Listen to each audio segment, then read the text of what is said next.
அப்போஸ்தலர் நடவடிக்கைகள் தான் பார்க்குறோம். ஸோ அதோடைய பேர் வந்து புரியுற மாதிரி வச்சோன்னா அப்போஸ்தலரின் செயல்கள்னு சொல்லலாம், நடவடிக்கைகள் பதில், அல்லது அப்போஸ்தலர் மூலம் பரிசுத்த ஆவியானவர் செய்த செயல்கள் அப்படிங்கிற தலைப்பை நம்ம பார்த்தோம். இதனுடைய அவுட்லைன், அதாவது இந்த பாடத்தில் உள்ள மற்றது பார்த்திங்கன்னா இப்போ அறிமுகத்தில் தான் நம்ம இருக்கிறோம். இன்னும் அறிமுகத்தில் வந்து உயிர்த்தெழுந்த பின்பு இயேசுடைய 40 நாட்கள் ஊழியம் ரொம்ப சுருக்கமாக தான் சொல்லப்பட்டிருக்குது. அதை நம்ம கொஞ்சம் பார்க்கலாம்.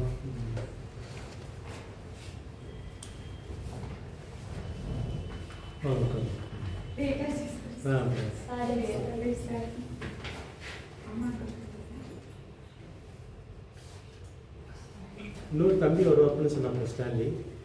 இன்னொரு தம்பி வராங்க. ஆமாம், இன்னும் 2 பேர் ஆக்சன். சரி சரி மொத்தம் 6 பேர். சரி சரி தம்பியோட சேர்த்து 6 பேரா? சரி, அப்படிங்களா? அப்படியே பிடிஎஸ்சி தான். சரி சரி.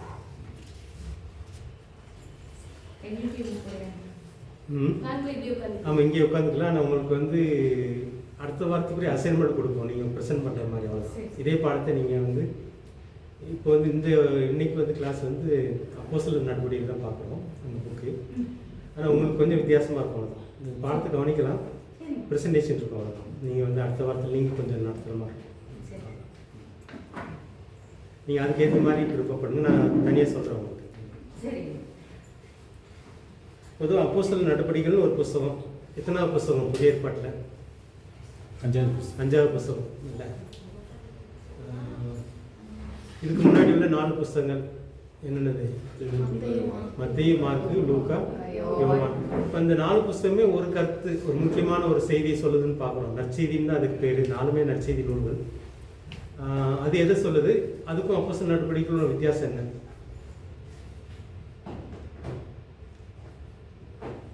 சுவிசேஷ நூல்களுக்கும் அப்போஸ்தலர் நடவடிக்கைகளுக்கும் மையமாக வைத்து எழுதப்பட்டது சுவிசேஷ புஸ்தகம். சுவிசேஷ புஸ்தகம் வந்து இயேசுவை மையமாக வைத்து எழுதப்பட்டது. ஓகே, அப்போஸ்தலர் நடவடிக்கைகள் அப்போஸ்தலர்களை மையமாக, சபையை மையமாக வைத்து, அப்போஸ்தலர் மையமாக வைத்து ஊழியம் எப்படி செஞ்சாங்க இயேசு கிறிஸ்துவுக்கு பிறகு.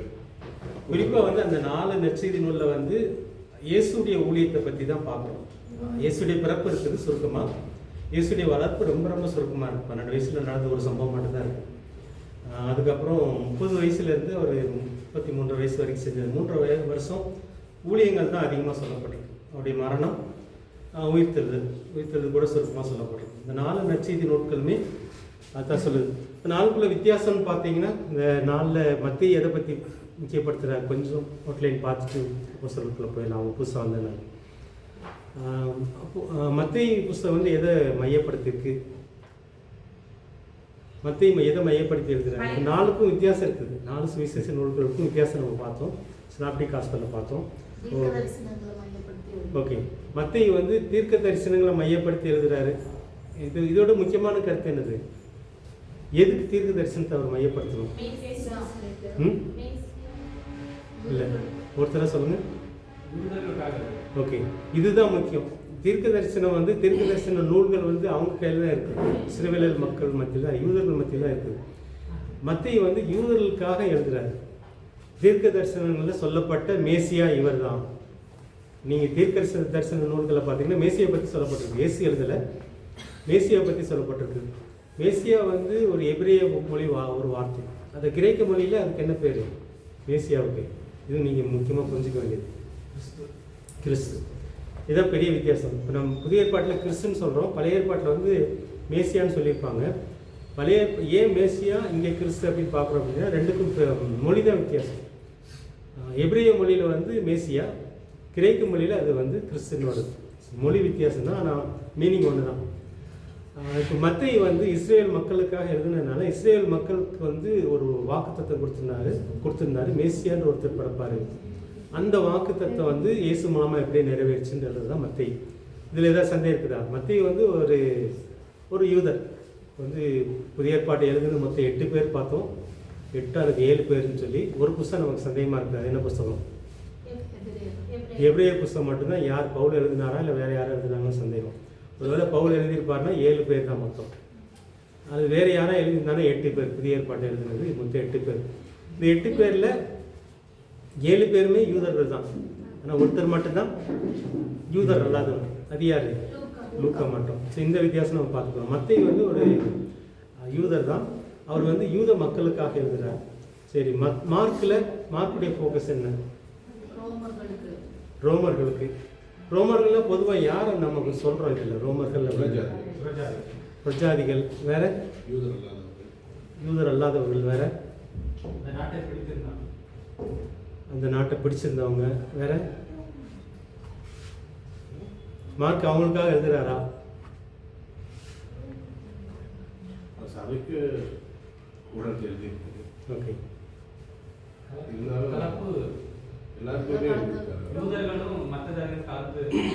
கலந்துருக்காங்க. குறிப்பாக வந்து இந்த ரோம நாடு தான் எல்லாத்தையும் ஆளு உலகத்தை. இப்போ எப்படி ஒரு அமெரிக்கா ஒரு இது மாதிரி இருந்துச்சோ, இந்த இங்கிலாந்து எப்படி இருந்துச்சோ நம்ம பறக்கிற சமயத்தில், அதே மாதிரி வந்து ரோம், இத்தாலி தான் வந்து உலகத்தை முழுக்க ஆளுது. ஏன்னா அவங்களுடைய ஆளுகை எல்லா இடத்துல இருக்கிறதுனால இந்த யூதர்கள் வந்து நிறையா ரோம பிரஜையாக இருந்தாங்க. பவுல் கூட பார்த்தீங்கன்னா ரோம பிரஜை. அவங்க வந்து ரோமன் சிட்டிசன்ஷிப்லாம் வாங்கி இந்த மாதிரி ஆளுகள், அந்த ரோம பிரஜை உள்ளவங்க கிறிஸ்தவங்க இருக்கிறாங்க. அவங்களுக்காக தான் இந்த மார்க் எழுதுறாரு. அவங்க மோஸ்ட்லி யூதர்கள் தான், யூதர்களுக்காக எழுதுறாங்க. ஆனால் அவங்களுடைய வாழ்க்கை வித்தியாசமாக இருந்துச்சு. இந்த மத்தேயுடைய ஃபோக்கஸ் என்ன அப்படின்னா, இவங்க வந்து ஒரு ட்ரெடிஷனை ஃபாலோ பண்ணியிருக்கிறவங்க, இந்த பரிசேயர் இந்த மாதிரி அவங்க அந்த கலாச்சாரம் தீர்க்க தரிசனங்கள்லாம் முக்கியப்படுத்தி இருக்கிறவங்க. அவங்களுக்காக மத்தேயு எழுதுறாரு. ஆனால் மார்க் எழுதும்போது பார்த்தீங்கன்னா அவரும் கிட்டத்தட்ட யூதர்கள் தான் எழுதுறாரு. ஆனால் யூதர்கள்லேயே பார்த்தீங்கன்னா ரோம பிரஜைகள் அவங்க வந்து ரொம்ப ஒரு ஆக்டிவாக இருப்பாங்க. அந்த மாதிரி ஒரு ஆள்களுக்காக எழுதுறாங்கன்னு சொல்லி பார்ப்போம். மத்தேயு, மார்க், லூக்கா பார்க்கும்போது கிரேக்கன்னு சொல்லலாம், அது புறஜாதி. இப்போ வந்து இஸ்ரேலில் அல்லாதவங்களாம் கிரேக்கர்னு பொதுவாக பைபிளில் வந்திருக்கும். கிரேக்கர்னாலே அவங்களுக்கு வந்து புறஜாதின்ற மாதிரி, அதாவது இஸ்ரேல் அல்லாத, யூதர்கள் அல்லாத மற்ற சமுதாய மக்களுக்கு எழுதுறாங்க. எப்படி அதை வச்சு புரிஞ்சுக்கிறோம்? அதை எப்படி புரிஞ்சுக்கிறோம்? லூக்கா அது வந்து எழுதுறது ஆதியிலேருந்து, ஆதாம்லேருந்து தொடங்கி ஜீனியாலஜி எழுதும்போது அவர் ஆதாம்லேருந்து ஆரம்பிக்கிறார். ஆனால் மத்தேயு வந்து யார்? 2 பேர் தான் ஜீனியாலஜி எழுதுறாங்க. ஜீனியாலஜினா மத்தேயு, லூக்கா. மத்தேயு வந்து யார்லேருந்து ஆரம்பிக்கிறாங்க? ஆபிரகாம்லேருந்து ஆரம்பிக்கிறாரு. ஏன்னா அவங்களுக்கு வந்து ஆபிரகாம் தான் முக்கியம் இஸ்ரேல் மக்களுக்கு, யூத மக்களுக்கு. ஆனால் லூக்கா வந்து எழுதும்போது ஆதாம்லேருந்து கொண்டு வரார். அதனால தான் அது எல்லா சமுதாய மக்களுக்கும் அப்படின்னு சொல்லி பார்க்குறோம். வேற லூக்காவுடைய ஃபோக்கஸ், ஆமாம், அவர் வந்து நிறைய ஆராய்ச்சி பண்ணுறாரு. மார்க் எழுதுனதை பார்க்குறாரு, மத்தேயு எழுதுனதை பார்க்குறாரு, மற்றவங்க சொல்கிறதெல்லாம் கேட்குறாரு. இந்த லூக்கா வந்து இன்னொரு விஷயம் பார்த்தீங்க அப்படின்னா, இந்த மத்தேயு வந்து இயேசு கூட இருந்த 12 பேரில் ஒருத்தர். ஆனால் மார்க்கு கிடையாது.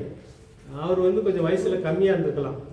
இயேசு அந்த ஸ்டேஜ், அந்த சீடர்கள் 12 சீசர்களோட மார்க் வந்து கொஞ்சம் கம்மியாக இருக்கலாம். மார்க் வந்து எதன் அடிப்படையில் எழுதுறாரு? எதை பேஸ் பண்ணி? இப்போ வந்து மத்தேயு கூட இருக்கிறதுனால அவருக்கு எல்லாம் பார்த்து எழுதுறாரு. மார்க்கு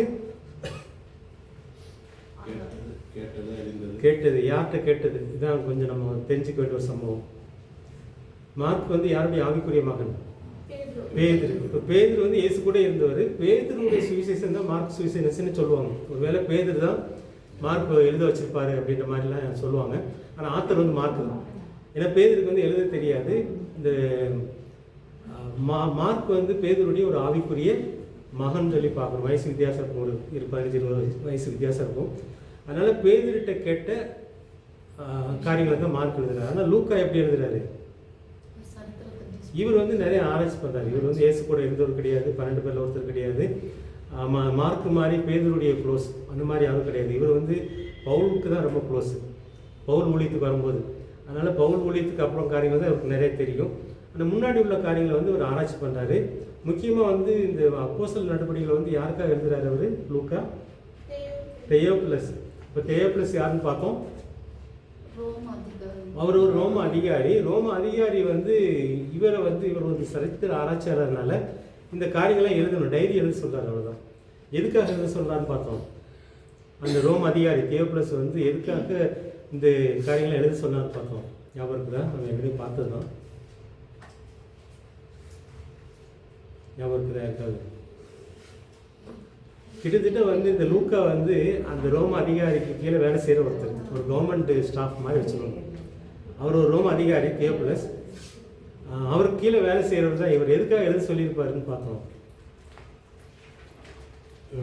எப்படி ஒரு மேலே ஒரு அவதூறு இருந்துச்சு. அந்த அவதூறை இந்த குரூப் ஒன்று வருது. ஆக்சுவலாக வந்து இப்போ நம்ம ஒவ்வொரு பொலிட்டிக்கல் குரூப் ஒவ்வொன்று வரும்போதெல்லாம் அந்த அரசாங்கம் என்ன பண்ணணும்னா இந்த குரூப் எப்படி இருக்காங்க கொஞ்சம் கண்டுபிடிச்சி அவங்க உண்மையிலேயே தீவிரவாதியா இல்லை வேறு மிதவாதியா இந்த மாதிரியெல்லாம் கண்டுபிடிச்சி எழுதணுன்றது தான் நோக்கம். அந்த ரோம் அதிகாரியுடைய நோக்கம் என்ன அப்படின்னா, இந்த இயேசுவை வந்து கிறிஸ்துன்னு சொல்கிறாங்க, இயேசு உயிரோடு இருந்துட்டாங்கன்னு சொல்கிறாங்க, இயேசு பின்னாடி இயேசுவை சொல்லி ஒரு கூட்டம் கூடுது.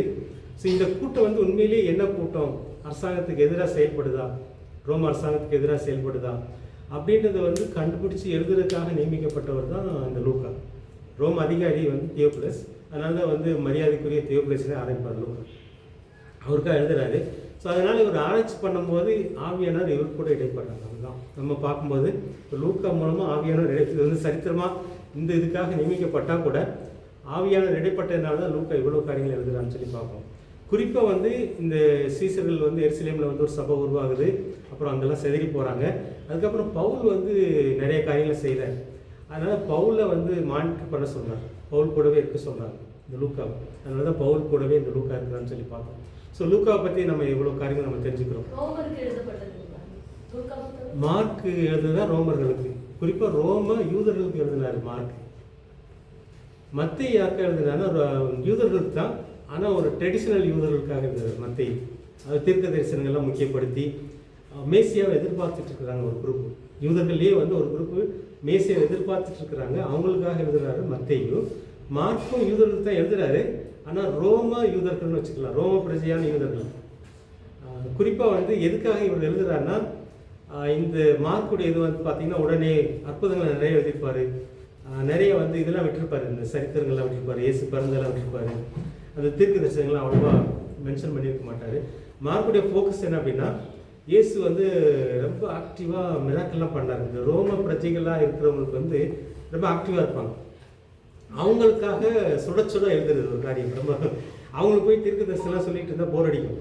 இந்த ரோம பிரஜைகளுக்கு வந்து அவங்களுடைய மனநிலையாக ரொம்ப வித்தியாசமானது. ஸோ அவங்கள ஃபோக்கஸ் பண்ணுறார் மார்க். அவ்வளோ லூக்கா வந்து எல்லா சமுதாயத்துக்கும் புரிஞ்சில்ல, இந்த மூணுக்குள்ள வித்தியாசம். சினாப்டிக் ஹாஸ்பிட்டல் இது 3 சொல்லுவாங்க, 3 கிட்டத்தட்ட ஒன்று தான். மார்க் எழுதுனா ஒரு 90% மத்தியில் இருக்கும், மார்க் எழுதுனா கிட்டத்தட்ட ஒரு 90-95% லூக்காவில் இருக்கும். அவங்க வந்து வித்தியாசம், மத்தியில் என்ன வித்தியாசம்னு பார்த்தீங்கன்னா ஒரு 40 தீர்க்க தரிசனம் எழுதியிருப்பார், அதுதான் வித்தியாசம். அதை கோட் பண்ணுவார், இந்த தீர்க்க தரிசனம் இந்த இடத்துல நிறைவேறிச்சு அப்படின்னு சொல்லி எழுதுவார். லூக்கா எழுதும்போது நிறைய சரித்திர சம்பவங்கள் பார்த்தீங்கன்னா நிறைய கோட் பண்ணுவார். இயேசு பிறந்தது, எய்த்து போனது, வந்தது, நிறைய எல்லா டீட்டெயில் நிறைய கொடுப்பார் லூக்காவில் பார்த்தீங்கன்னா. இதான் பெரிய வித்தியாசமாக பார்க்குறோம். யோவான் எதில் வித்தியாசம்னு சொல்லி பார்க்குறோம். 4வது புக்கு யோவான் வந்து இந்த 3 விட ரொம்ப வித்தியாசமானது. யோவான் வந்து இயேசு கூட இருந்த ஒரு சீடரில் ஒருத்தர். அந்த 4 பேரில் 2 பேர் இயேசு கூட இருந்தவங்க, 12 பேரில் ஒரு சீடர், 2 சீடர் பார்க்குறோம். ஸோ யோவான் எதை மையப்படுத்துகிறாரு, இதோட வித்தியாசம் என்ன? உயிர்த்தெழுதல். நிறைய இது பார்த்தீங்கன்னா ஒரு இந்த ஸ்பிரிச்சுவல் மீனிங்கை கொண்டு வருவார். இப்போ வந்து 5000 பேருக்கு 5 அப்பத்தை வந்து பங்கிட்டது வந்து எல்லாருமே எழுதியிருப்பாங்க. ஆனால் யோவான் எழுதும்போது பார்த்தீங்கன்னா மறுநாள் நடந்த சம்பவத்தை எழுதுவார். யோவான் தான் அந்த மறுநாள் நடந்த சம்பவம் எழுதுவார். மறுநாள் வந்து எல்லாரும் மக்கள் 5000 பேரும் அல்லது 10,000 பேர் எத்தனை பேர் சாப்பிட்டாங்கன்னு தெரியல, இயேசு தேடி வருவாங்க. இன்றைக்கும் நமக்கு சாப்பாடு கொடுப்பாரு அப்படின்னு தேடி வருவாங்க.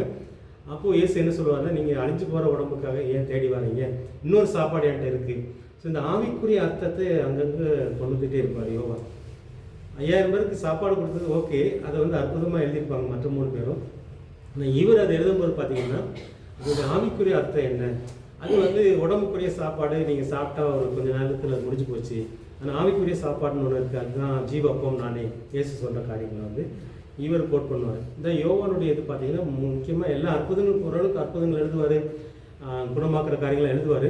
ஆனால் ஃபோக்கஸ் எல்லாம் பார்த்தீங்கன்னா அதனால தான் இயேசு வந்து ஆதியே வார்த்தையானது மாம்சமானது. மற்றவங்கெல்லாம் மரியாதை வயிற்றில் வந்து ஆவியானவர் வந்து நிலநாடு அந்த மாதிரி எழுதியிருப்பாங்க. இவர் வந்து அந்த ஆவிக்குரிய அர்த்தத்தை கொண்டு வந்திருப்பார். இதுதான் பெரிய வித்தியாசம் 4 புத்தகங்கள். இதில் ஏதாவது கேள்வி இருக்குதா? நம்ம ஏற்கனவே பார்த்தது ஒரு ரிவைஸ் பண்ணிடலாம். ஸோ மத்தேயுடைய ஃபோக்கஸ் வந்து ஒரு பாரம்பரிய ஒரு மேசியாவை எதிர்பார்த்த யூதர்களுக்காக, மார்க்குடைய ஃபோக்கஸ் வந்து ரோம பிரஜைகளான யூதர்களுக்காக, லூக்கா வந்து பிரஜாதிகள் அல்லது மற்ற சமுதாய மக்கள், எல்லா சமுதாய மக்களுக்காக எழுதுறாரு. யோவான் வந்து ஆவிக்குரிய அர்த்தத்தை மையப்படுத்தி எழுதுகிறார் சொல்லி. 5வது புஸ்தகமாக அப்போஸ்தலர் நடபடிகள் வந்து இதையும் லூக்கா தான் எழுதுறாரு. லூக்கா 2 புஸ்தகம் எழுதினாரு. யோவான் எத்தனை புஸ்தகம் எழுதியிருக்கிறாரு? ஏற்கனவே பார்த்தோம். யோவான் 5 புஸ்தகம் எழுதியிருக்கிறாரு. முதல் புஸ்தகம் யோவான் சுவிசேஷம், யோவான் 1 யோவான் 2 யோவான் 3 யோவான், அது கடிதங்கள் அல்லது நிருபங்கள்னு சொல்கிறோம். வெளிப்படுத்துகிற விசேஷம். ஸோ 5. லூக்கா 2 எழுதியிருக்கிறாரு. பேதுரு 2 எழுதியிருக்கிறாரு. 1 பேதுரு 2 பேதுரு. வேற என்ன பார்த்தோம்? 2 புஸ்தகம் எழுதுறவங்க வேற யார் இருக்காங்களா? லூக்காவும் பேதுரு தான் 2. ஒவ்வொரு புஸ்தகம் எழுதுனவங்க எத்தனை பேர்? யார் யார்? மத்தேயு ஒரு புஸ்தகம், மார்க் ஒரு புஸ்தகம், யூதா ஒரு புஸ்தகம், யாக்கோபு ஒரு புஸ்தகம். எபிரேயர் தான் நமக்கு தெரியல. ஸோ தனி நபராக எழுதுனது ஒரு புஸ்தகம் பார்க்கணும். மீதியெல்லாம் யார் எழுதுனது? பவுல் எழுதுனது எத்தனை புஸ்தகம்? 13. ஸோ இதை நம்ம ஓவராலாக பார்க்குறோம் என்டியில். இதில் வந்து லூக்கா எழுதின 2வது புஸ்தகம் தான் அப்போஸ்தலர் நடபடிகள். நான் ஏற்கனவே சொன்ன மாதிரி எதுக்காக இதை எழுதுறாரு, இதெல்லாம் பேக்ரவுண்ட் நம்ம பார்த்தோம். இது உங்களுக்கு மனசில் இருக்குன்றக்காக சொல்கிறோம். ஆவியானவரை இவரை பயன்படுத்துகிறாரு எழுதுறதுக்கு. ஆனால் உலக பிரகாரமாக தியோபிலஸ்ன்றவர் வந்து இவரை நியமிக்கிறார். இந்த மாதிரி ஒரு கிறிஸ்தவன் ஒரு குரூப் வர்றாங்க, அவங்க வந்து நம்ம நாட்டுக்கு எதிராக எதாவது செயல்படுறாங்களா, தீவிரவாதிகளா, மிதவாதிகளா, இதெல்லாம் நீ கண்டுபிடிச்சி அவங்களுடைய உண்மையான காரியத்தை அரசாங்கத்துக்கு சொல்லணும். ஸோ இந்த நோக்கத்தில் தான் ஒரு சரித்திர ஆய்வாளராக லூக்கா நியமிக்கப்படுகிறார். ஆனால் அப்படி எழுதும்போது அவர் நிறைய ஆவிக்குரிய கருத்துக்களை எழுதுகிறார். இவரும் கிறிஸ்தவராக மாறினவர் தான். இவரும் சீசராக மாறிடுறார். அந்த காலகட்டத்தில் எப்படி மாறுறாரு அப்படிலாம் அவர் நமக்கு வெளிப்படையே சொல்லலை. ஆனால் இவரும் கிறிஸ்தவனாக மாறுறாரு. இல்லைன்னா இவ்வளவு விஷயங்களை வந்து லூக்காவால் எழுத முடியாதுன்னு பார்க்குறோம். இதில் ஏதாவது கேள்விகள் இருக்குதா?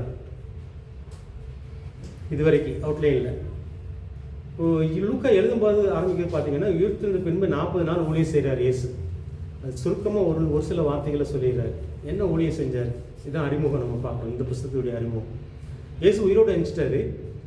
யோவான் ஒரு சில காரியங்கள் எழுதியிருப்பார். குறிப்பாக நீங்கள் பார்த்தீங்கன்னா, காலையில் உயிரோடு எழுந்துச்சு அன்னைக்கு ஞாயிற்றுக்கிழமைன்னு வச்சுக்கோங்களேன். அந்த ஞாயிற்றுக்கிழமை காலையில் யாருக்கு காட்சி அளிக்கிறார்? மரியாள், மற்ற 3 பெண்கள், அவங்களுக்கு காட்சி அளிக்கிறாரு. அன்னைக்கு சாயந்தரம் யாருக்கு காட்சி அளிக்கிறார்? இந்த 12 பேருக்கு, 11 பேருக்கு. அதில் யூதாஸ் போயிட்டான். 11 பேரா 10 பேரா? 10 பேருக்கு காட்சி அளிக்கிறார். அங்கே யாரும் இல்லை, தோமா இல்லை. தோமாவுக்காக அடுத்த ஞாயிற்றுக்கிழமை வர்றார். இடையில அந்த 6 நாள் என்ன செஞ்சாரெல்லாம் தெரியல நமக்கு.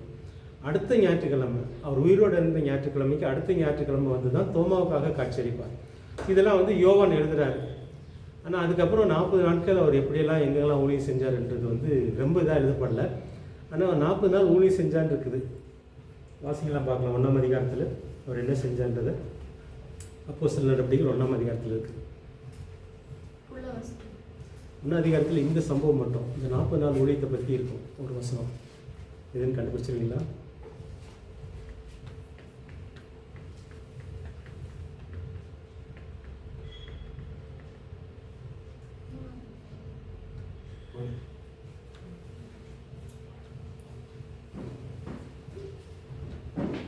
குறிப்பாக என்ன ஊழியம் செய்கிறார் 40 நாள்? ராஜ்யத்தை குறித்து பிரசங்கம் பண்ணுறாரா? அதை வாசிங்க. வாசத்தை நினைக்கிறேன்.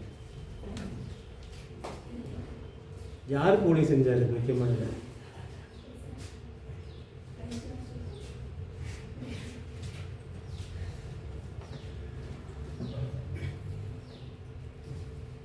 கண்டுபிடிச்சிட்டிங்களா? இந்த இருக்கு.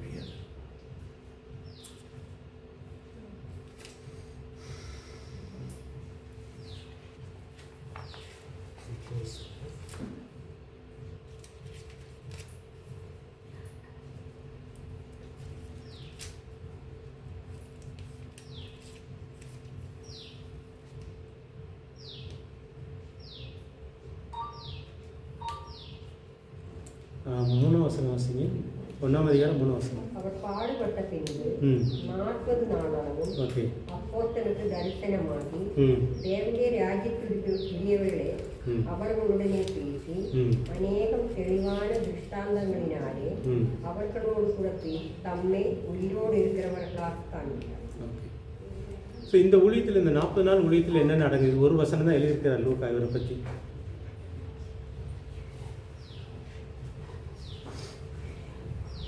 இதில் அடுத்த வசனம் வாசித்தீங்கன்னா, அந்த 40 நாள் ஊழியத்தில் ஒரு சில சம்பவங்கள்லாம் இருக்குது. இதோடைய கனெக்ஷன் வந்து யோவான் சுவிசேஷத்தில் தான் இருக்குதுன்னு சொல்லி பார்த்தோம். நான் ஏற்கனவே சொன்ன மாதிரி உயிர்த்தெழுந்த ஞாயிற்றுக்கிழமையின் அன்னைக்கு அவர் செய்கிற காரியம், அதுக்கப்புறம் அடுத்த வாரத்தில் நடக்கிறது, அதுக்கப்புறம் எம்மாவூருக்கு போகிற 2 சீசர்கள்ட்ட காட்சி அளிக்கிறது. வேறு என்ன சம்பவம் ஞாபகம் இருக்குது? உயிர்த்தெழுந்ததுக்கு பின்பு கடற்கரையில் இவங்க மீன் பிடிக்க போயிடறாங்க, பேதுருவங்கலாம். இவங்க வந்ததுக்கப்புறம் இயேசு வந்து மீன் அவங்களுக்கு பொரிச்சு கொடுக்குறாரு, சுட்டு கொடுக்குறாரு, அவங்க சாப்பிட சொல்கிறாரு. அப்புறம் பேதர்கிட்ட பேசுகிறாரு, பேதர்கிட்ட பேசுகிறாரு, என்ன நேசிக்கிறாரு வந்தது பார்க்குறோம். 3 தடவை கேட்குறாரு. இவர் வந்து அழுகிறாரு. அந்த சம்பவங்கள்லாம் நம்ம உயிர்த்தெழுந்ததுக்கப்புறம் இது எந்த நாளில் நடந்தது வந்து தெளிவாக இல்லை. நீங்கள் யோவான் நம்ம எந்த புக்கு பார்த்தோம், சினாப்டிக் ஹாஸ்பிட்டலில் பார்த்தீங்கன்னா ஒரு லிஸ்ட் இருக்கும். அதில் வந்து முதல் ஞாயிறு, அது அடுத்த ஞாயிறு, அதுக்கப்புறம் நமக்கு தெரியல எந்த நாட்கள் இது நடந்துச்சுன்னு தெரியல. இது எல்லாம் சேர்த்து தான் 40 நாள் ஊழியன்னு சொல்லி பார்க்கணும். இந்த லூக்கா எழுதுறது 40 நாள் ஊழியன்னு பார்க்கும்போது இது எல்லாம் சேர்ந்தது. உயிரோடு இருந்த நாளில் இருந்து அவர் மேலே ஏறி போகிறாரு பாருங்க, 40 நாள் தான் ஏறி போகிறார். அந்த நாள் வரைக்கும் நடந்த ஊழியங்களை பற்றி சொல்கிறாரு. முக்கியமாக வந்து இந்த 10 பேருக்கு தான் ஊழியம் செய்கிறார். நிறைய பேருக்கு இல்லை, மற்றவங்களுக்குலாம் ஊழியம் செய்யும். யூதாஸ் போயாச்சு, 11 பேருக்கு, தோமா சேர்த்து 11 பேருக்கு தான் இந்த ஊழியத்தை செய்கிறான்னு சொல்லி பார்க்குறோம்.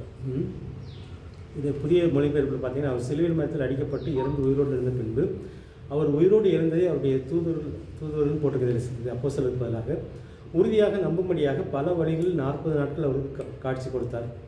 மேலும் கடவுளுடைய நாடு, அவருடைய ஆளுகை, இவையெல்லாம் எப்படி இருக்கும் என்று அவர்களுக்கு சொல்லிக் கொடுத்தார். உயிர்த்தெழுந்ததுக்கு அப்புறம் அந்த ராஜ்யத்தை பற்றி அக்கா சொன்னது சரிதான், அந்த நாட்டை பற்றி, ராஜ்யத்தை பற்றி அவர் சொல்லிக் கொடுக்குறாங்க. அடுத்த வசனம் வாசிங்க. 4. அவர் அவர்களுடனே கூடி வந்திருக்கும் போது அவர்களை நோக்கி, யோவான் ஜலத்தினாலே ஞானஸ்நானம் கொடுத்தார், நீங்கள் சில நாட்களுக்கு பரிசுத்த ஆவியினாலே ஞானஸ்நானம் பெறுவீர்கள். ஓகே, இதுதான் வந்து காத்திருக்க சொல்கிறாரு. இப்போ 40 நாள் முடிச்சு போகிறதுக்கு முன்னாடி சொல்கிற முக்கியமான காரியம் என்னென்னா, நீங்கள் வேறு ஊர் கலிலேயா போயிடறாங்க. ஏன்னா உங்கள் ஊரெல்லாம் வந்து மோஸ்ட்லி கலிலேயா தான். இதில் வந்து மார்க்கு வந்து நம்ம இந்த லிஸ்ட்டில் வரல. யார் எருசலேமில் உள்ளவங்க? மார்க்கு இவங்களாம் எருசலேமில் உள்ளவங்க. ஆக்சுவலி மோஸ்ட் ஆஃப் த சீசர்கள், அந்த 12 பேரும் வந்துமே அதிகமாக யூதாஸ் தவிர மற்ற எல்லாருமே கலிலேயா நாட்டுக்காரர். யூதாஸ் மட்டும்தான் இந்த யூதாவை சேர்ந்தவங்க, மற்றவங்களாம் வந்து கலிலேயாவை சேர்ந்தவங்க. அதனால் குறிப்பாக நீங்கள் ஏன் சொல்கிறாரு, நீங்கள் அங்கே போயிடாங்க, உங்கள் ஊருக்கு போயிடறாங்க, கலிலேயாவுக்கு போயிடறாங்க. இந்த மீன் பிடிக்கும்போது சந்தித்தது வந்து அடுத்த வாரம். அது எந்த ஊரில் சந்திக்கிறாரு இயேசு? கலிலேயாவில் தான் சந்திக்கிறாரு. ஆனால் இங்கே இப்போது வந்து கடைசியாக வந்து இங்கே எருசலேமில் இருக்கும்போது தான், நீங்கள் எருசலேம் விட்டு போகாதுங்க, ஆவியானவர் வர வரைக்கும் உங்களுக்கு நீங்கள் இங்கே தான் இருக்கணும்னு சொல்லி சொல்கிறாங்க. அப்போ தான் வந்து அந்த 120 பேர் சேர்ந்து இருக்கிற வீடு சொல்லி பார்க்குறோம். வேறு ஏதாவது சந்தேகம் இருக்குது? அந்த 40 நாள் ஊழியன்னு சொல்லி பார்க்கும்போது ரொம்ப டீட்டெயிலாக எழுதலை. அந்த 40 நாள் ஊழியம் வந்து இயேசு உயிரோடு இருந்த முதல் நாளில் நடந்தது, அடுத்த ஞாயிற்றுக்கிழமை நடந்தது, அதுக்கப்புறம் அந்த கலிலேயா கடற்கரையில் காட்சி அளித்தது, அவங்களோட சாப்பிட்டது, எம்மாவூர் சீசர்கள்ட்ட காட்சி அளித்தது, பேசினது, இதெல்லாம் சேர்ந்து தான் 40 நாள் ஊழியம்னு சொல்லி பார்க்குறோம். குறிப்பாக என்ன சொன்னார் அப்படின்னா, நான் உயிரோடு இருந்தது உண்மைதான், நான் வந்து ஆமியாக வரல, நான் உயிரோடு இருந்து புதிய சரீரத்தில் இருக்கிறேன்னு சொல்லி காட்டுறேன். நினச்ச நேரத்தில் சாப்பிட்டு காட்டுறாரு. நிறைய சம்பவங்கள்லாம் அவர் செய்கிறாரு, உறுதிப்படுத்துகிறாரு. அப்புறம் தேவனுடைய ராஜ்யத்துக்குரிய காரியங்களை அவங்க சொல்கிறாரு. இந்த உலகத்துடைய காரியங்கள் இதுதான், தேவனுடைய ராஜ்யத்துக்கு. ஏன்னா ஏன் இதை விளக்குறாரு? தேவனுடைய ராஜ்யத்தை பற்றி ஏன் விளக்குறாரு? இந்த ஊழியத்தில் 40 நாள் ஊழியத்தில் முக்கியமாக உயிரோடு இருந்தது உறுதிப்படுத்துறாரு. இன்னொரு வந்து தேவனுடைய ராஜ்யத்தை பற்றி விளக்குறாரு. ஏன் விளக்கணும்? அந்த காரணம் உங்களுக்கு புரியுதுக்காக கேட்குறேன்.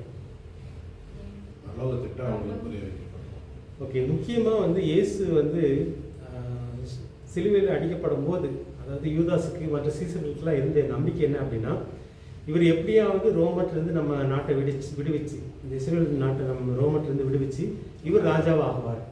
இதுதான் அவங்களுடைய நம்பிக்கையாக இருந்துச்சு. அவங்களுடைய எதிர்பார்ப்பு எல்லாமே அவர் ராஜா தான், இயேசு ராஜா தான், ஆனால் இந்த உலகத்துக்குரிய ராஜாவாக பார்த்தாங்க. அந்த 12 பேருமே யூதாஸுமே காட்டி கொடுத்ததுக்கு ஒரு காரணம் என்ன அப்படின்னா, இவர் பெரிய ஆளே எப்படி தப்பிச்சிருவாரு, இவர் ராஜாவாயிடுவார் அப்படின்ற ஒரு எண்ணம். அது சாத்தான் கொடுத்த எண்ணம். ஆனால் இவர் விளக்கிட்டே இருக்கிறாரு, நான் சாவேன், நான் உயிரோட எந்திரிப்பேன் விளக்குனா கூட அது சீசர்களுக்குள்ள அவ்வளோ பதியலை. அவங்க மனசில் ஓடினதெல்லாம் என்னென்னா, இவர் வந்து எப்படியாவது ராஜாவாயிடுவார். அந்த குருத்தொலை ஞாயிறு அன்னைக்கு கழுது மேலே போகும்போதெல்லாம் பார்த்தீங்கன்னா இவங்களுக்கு இருந்த நம்பிக்கைலாம் என்னென்னா, அதனால தான் யோவானுடைய அண்ணன் பேர் என்னது, யாக்கோபு 2 பேர் சேர்ந்து நாங்கள் லெஃப்ட் அண்ட் ரைட்டில் இருக்கணும். அதாவது நீங்கள் ராஜாவானதுக்கப்புறம் நான் லெஃப்ட்டு நீங்கள் நான் லெஃப்ட் என் தம்பி ரைட்டுன்ற மாதிரி கேட்குறாங்க. அம்மாவும் போய் கேட்குறாங்கன்னு சொல்லி பார்க்கணும். அம்மாவும் கேட்க வைக்கிறாங்க. அவங்க ஸோ அவங்களுடைய எண்ணமெல்லாம் என்னவா இருந்துச்சு அப்படின்னா, இயேசு எப்படியாவது இஸ்ரேலுக்கு எருசலேமில் ராஜாவாயிடுவார், நம்ம ஆள போகிறோம். ஸோ இந்த எதிர்பார்ப்பு இருந்ததுனால தான் அவனுக்கு நிறைய காரியங்கள் புரியலை. இயேசு சொன்ன ஆவிக்குரிய காரியங்கள் புரியலை. குறிப்பாக இங்கே உயிரோடு இருந்ததுக்கப்புறம் ஏன் தேவ ராஜ்யத்தை பற்றி விளக்குறாருன்னா, இது வித்தியாசமானது. இது வந்து மேலேருந்து உங்களுக்கு ஒரு பவர் கிடைக்கும். இந்த உலகத்துலேருந்து ராஜா மூலமாக கிடைக்கிற பவர் இல்லை, மேலேருந்து உங்களுக்கு ஒரு பவர் கிடைக்கும். ஸோ அந்த பவரை வச்சு நீங்கள் வித்தியாசமாக வாழ போகிறீங்க. ஸோ இதை தான் விளக்குறாரு. நான் எப்படி 3 வருஷம் அந்த வல்லமையை வச்சு வித்தியாசமாக வாழ்ந்தனோ அதே மாதிரி நீங்கள் வாழ போகிறீங்க அப்படின்றத தான் விளக்குறாரு. ஸோ இதில் நிறைய காரியங்கள் நமக்கு வெளிப்படையாக எழுதப்படலை. ஆனால் அர்த்தம் பார்த்தீங்கன்னா இதுதான். ஏன் தேவனுடைய ராஜ்யத்தை வந்து 40 நாள் அவங்களுக்கு சொல்லிக் கொடுக்குறாரு. உயிரோடு இருந்து ஒன்று ப்ரூஃப் பண்ணுறாரு. இன்னொன்று வந்து தேவ ராஜ்யம் வந்து நீங்கள் எதிர்பார்க்குற மாதிரி ராஜ்யம் இல்லை. நீங்கள் நான் சாருக்கு முன்னாடி எதிர்பார்த்த மாதிரி ராஜ்யம் இல்லை. இந்த ராஜ்யம் வித்தியாசமானது. இந்த ராஜ்யம் வந்து இங்கே உலகத்தில் இருக்கிற அதிகாரிகள் மூலமாக வல்லமைகள் மூலமாக ஆள்ற ராஜ்யம் இல்லை. இது மேலே இருந்து வர்ற ஒரு வல்லமையின் மூலமாக நீங்கள் வந்து வித்தியாசமாக செயல்பட போகிறீங்க அப்படின்றத வளர்க்குறது தான். இதில் தான் சண்டை இருக்குது. 40 நாள் ஊழியத்தில் இந்த 2 முக்கிய கருத்து நமக்கு மனசில் பதியும். குறிப்பாக இது வந்து 11 பேர்ட்டு தான் அவர் செய்கிறார். மற்றவங்களுக்கெல்லாம் ஊழியம் செஞ்ச மாதிரி தெரியல. வேற ஏதாவது? சூப்பர் நேச்சுரல் பாடி இதுதான் நமக்கு சூப்பர் நேச்சுரல். அதை எப்படி ப்ரூஃப் பண்ணியிருப்பாரு இயேசு? இந்த உடம்பை பற்றி, அதாவது கதை கூட்டினா கூட உள்ள வரலாம். இந்த உடம்பு மீன் எடுத்து கையில் கொடுத்தாரு, தொட்டு பாருன்றாரு, தொட்டு பாருன்றாரு. அந்த பாடி வந்து எப்படி அவங்களுக்கு புரிய பண்ணியிருப்பாரு. இதுக்காக தான் வந்து அவங்க அது வந்து உயிரோடு இருக்கும்போது இந்த டிரான்ஸ்பிகரேஷன் மருவு மலையில் வந்து மருவமானா இருப்பாங்க. அந்த உடம்பு வந்து 3 பேர் பார்த்தாங்க. ஏன்னா பேதருக்கு இதை வந்து யோவான் எழுதுறாரு, பேதரும் எழுதுறாரு. யோவான் எழுதும்போது எப்படி எழுதுவாருன்னா, நாங்கள் அந்த தொட்டு பார்த்தோம், அந்த வார்த்தை மாம்சமாச்சு, அந்த மாம்சத்தை நாங்கள் தொட்டு பார்த்தெல்லாம் எழுதுவார்.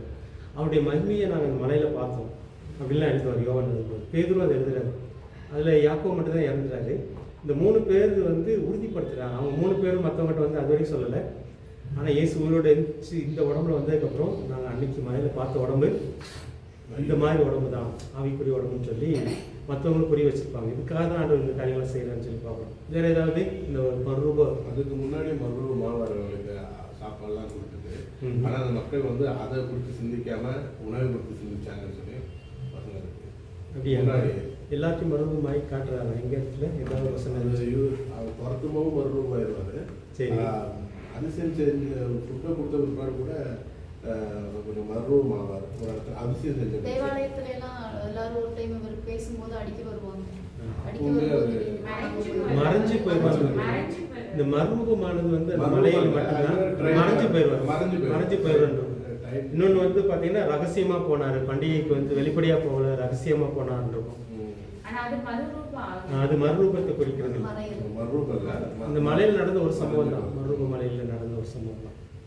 அங்கே வந்து இந்த 3 பேர் இருக்கிறாங்க, பேதுரு, யாக்கோபு, யோவான். அவங்ககிட்ட வந்து ஆண்டுடைய சத்தத்தை அவங்க கேட்குறாங்க. இது என் மகன், இவருடைய பேச்சு கேட்டு நடங்குன்னு சொல்கிற சத்தத்தை கேட்குறாங்க. ஸோ அதனால தான் அவங்களுக்கு வந்து அது உறுதியாக அதை பின்னாடி எழுதுவாங்க. யோவான் அது பின்னாடி எழுதுறான்னு சொல்லி பார்க்குறேன். ஓகே, இந்த 40 நாளில் வந்து இதெல்லாம் அவங்களுக்கு வந்து நினைப்பூட்டுறாரு, திரும்ப உறுதியாக நம்ப வைக்கிறார். அவ்வளோதான். உயிர்த்தெழுதல் வந்து உறுதியாக நம்ப வைக்கிறார். இந்த நம்பிக்கை வரல அப்படின்னா இந்த 11 பேரும் வந்து ரத்த சாட்சியாக மறிக்கிறதுக்கு வாய்ப்பே இல்லை.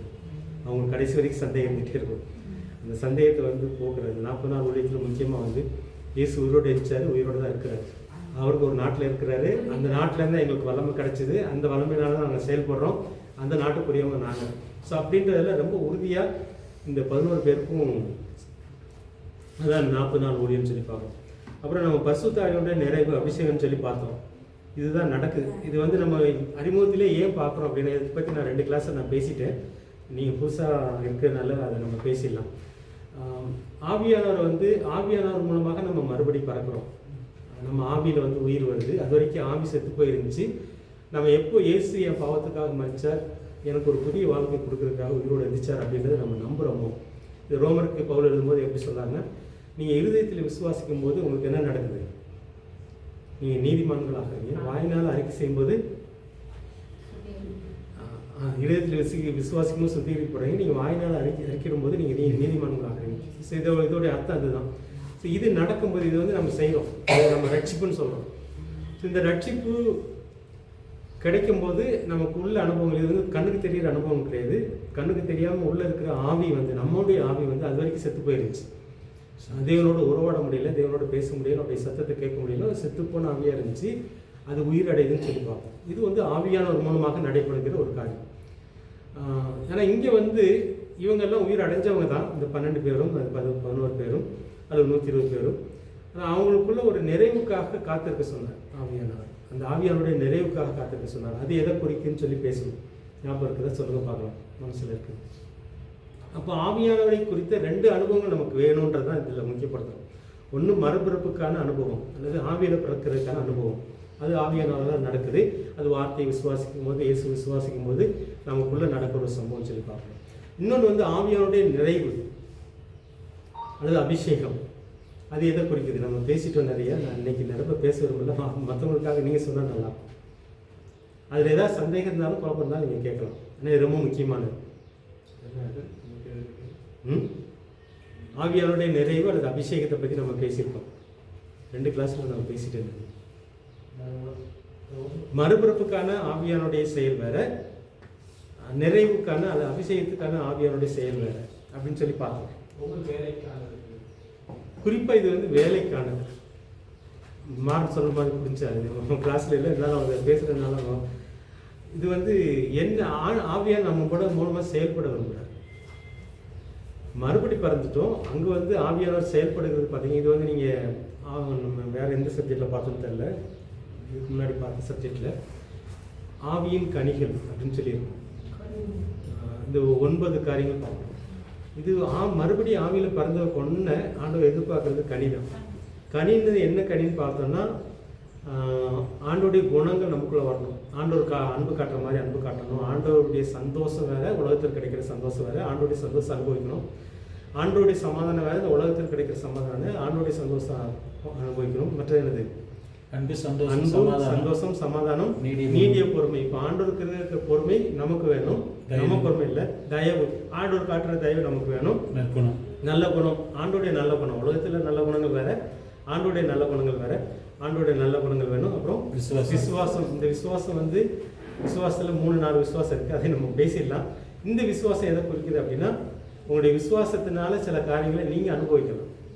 கனி மாதிரி உங்களுடைய விசுவாசத்தினால நீங்கள் அனுபவிக்க போகிற கனி அது விசுவாசம், சாந்தம். ஆண்டோடைய சாந்தம் நமக்கு கிடைக்கணும். ஆண்டோர் காட்டுற சாந்தத்தில் அது நிறைய உதாரணங்கள்லாம் பார்த்தோம். நம்ம கடைசியாக வந்து இச்சை அடக்கம். ஆண்டவருக்கு வந்து பாவம் செய்ய தூண்டினாலும் பாவம் செய்ய முடியாது ஆண்டவரால். அவருக்கு அப்படி ஒரு குணம் இருக்குது. அந்த குணத்தை நம்ம கொடுக்குறாரு. இது எல்லாமே 9மே ஆண்டோடைய குணம் அல்லது ஆவியானுடைய குணத்தை மறுபடி பிறந்தவங்களுக்கு வந்து நமக்குள்ளே கொடுக்குறாருன்னு சொல்லி பார்த்தோம். இது வந்து ஆவியின் கனிகள். ஸோ மறுபடி பிறத்தலுக்கும் ஆவியின் கனிகளுக்கும் ரொம்ப க்ளோஸ். நீங்கள் மறுபடி பிறந்ததை வந்து வெளியில் நீங்கள் காட்டணும் அப்படின்னா ஆவியின் கனிகள் உங்களுக்கு இருக்குதா இல்லையா அப்படின்னு சொல்லி தான் பார்க்கணும். ஆனால் இந்த அபிஷேகத்துக்கும் இன்னொன்றுக்கும் ரொம்ப கனெக்ஷன் இருக்குது. அது என்னது? அபிஷேகம் அல்லது ஆவியோடைய நிறைவுக்கும் இன்னொரு காரியத்துக்கும் இன்னொன்றுக்கும் கனெக்ஷன் இருக்குது. எப்படி மறுபடி பிறத்தலுக்கும் ஆவியில் மறுபடி பிறத்தலுக்கும் ஆவியின் கனிகளுக்கும் ஒரு கனெக்ஷன் இருக்கோ, அதே மாதிரி ஆவியின் நிறைவு அல்லது அபிஷேகத்துக்கும் சொல்லுங்க வரங்கள். ஸோ அதுலேயும் ஒரு 9 வரங்கள் இருக்குது. அதில் நம்ம நிறைய பேசிட்டோம். அந்நிய பாஷை பற்றி தான் பேசணும். முக்கியமாக வந்து இங்கே அபிஷேகம் பெற்ற உடனே 120 பேர் மேலே ஆவியானவர் வர்றாரு. அபிஷேகம் பெற்ற உடனே அவங்க அந்நிய பாஷை பேசினாங்க. அதில் வந்து 2 விதமான அந்நிய பாஷை இருக்குது. ஒன்று வந்து புரிகிற அந்நிய பாஷை, அதாவது நிறைய நாட்டிலேருந்து வந்த யூதர்கள் அவங்க பேசுகிற பாஷையில் இவங்க பேசுகிறாங்க. யூதர்கள் பொதுவாக அவங்களுடைய தாய்மொழி வந்து எபிரேய மொழி தான். ஆனால் இவங்க வேறு நாட்டில் போயிட்டு வசிக்கும் போது அந்த நாட்டு மொழி எபிரேய மொழி மறந்தவங்க. ஆனால் பண்டிகைக்காக வருவாங்க, வருஷம் வருவாங்க. அவங்களுக்கு எபிரேய மொழி தெரியாது. அப்படி வந்தவங்க அந்தந்த நாட்டு மொழியை இவங்க பேச கேட்குறாங்க. இவங்களும் யூதர்கள் தான், கூடியிருந்த இவங்களும் யூதர்கள் தான். சிலருக்கு வந்து அவங்க பேசுகிற பாஷை புரியலை. ஸோ புரிகிற பாஷையும் பேசுகிறாங்க, புரியாத பாஷையும் பேசுகிறாங்க. அதனால இது வந்து கொஞ்சம் குழப்பமாக இருக்கும். முக்கியமாக நம்ம என்ன பார்க்குறோன்னா, ஆவியின் வரங்களில் 1 அந்நிய பாஷை. அது வந்து குறிப்பாக பெந்தேகோஸ்து சபையை முக்கியப்படுத்துது. நீங்கள் வந்து அபிஷேகம் பெற்றியா அப்படின்னா உனக்கு அடையாளம் என்ன இருக்கணும்? அந்நிய பாஷை இருக்கணும். அப்போ மற்ற 8 அப்படின்ற ஒரு கேள்வி நமக்கு வருது. இதுக்கு பல காரியங்கள் இருக்குது. மற்ற 8 பற்றி நம்ம பின்னாடி தியானிக்கலாம். இதுதான் நமக்கு இருக்கிற கேள்வி. ஆவியின் கனிகள், ஆவியில் மறுபடி பிறந்த உடனே நமக்கு ஆவியின் கனிகள் ரொம்ப முக்கியம். இந்த அபிஷேகம் பெற்ற உடனே செயல்கள் ரொம்ப முக்கியம். செயல்களுக்காக கொடுக்கப்படுறது தான். இது கிட்டத்தட்ட திறமைன்னு சொல்லலாம், டேலண்ட்னு சொல்லலாம். இது ஒரு ஆவிக்குரிய திறமைகள். இந்த 9 வரங்கள் நீங்கள் பார்க்குறத வந்து வரம் நமக்கு வித்தியாசமாக புரியுது.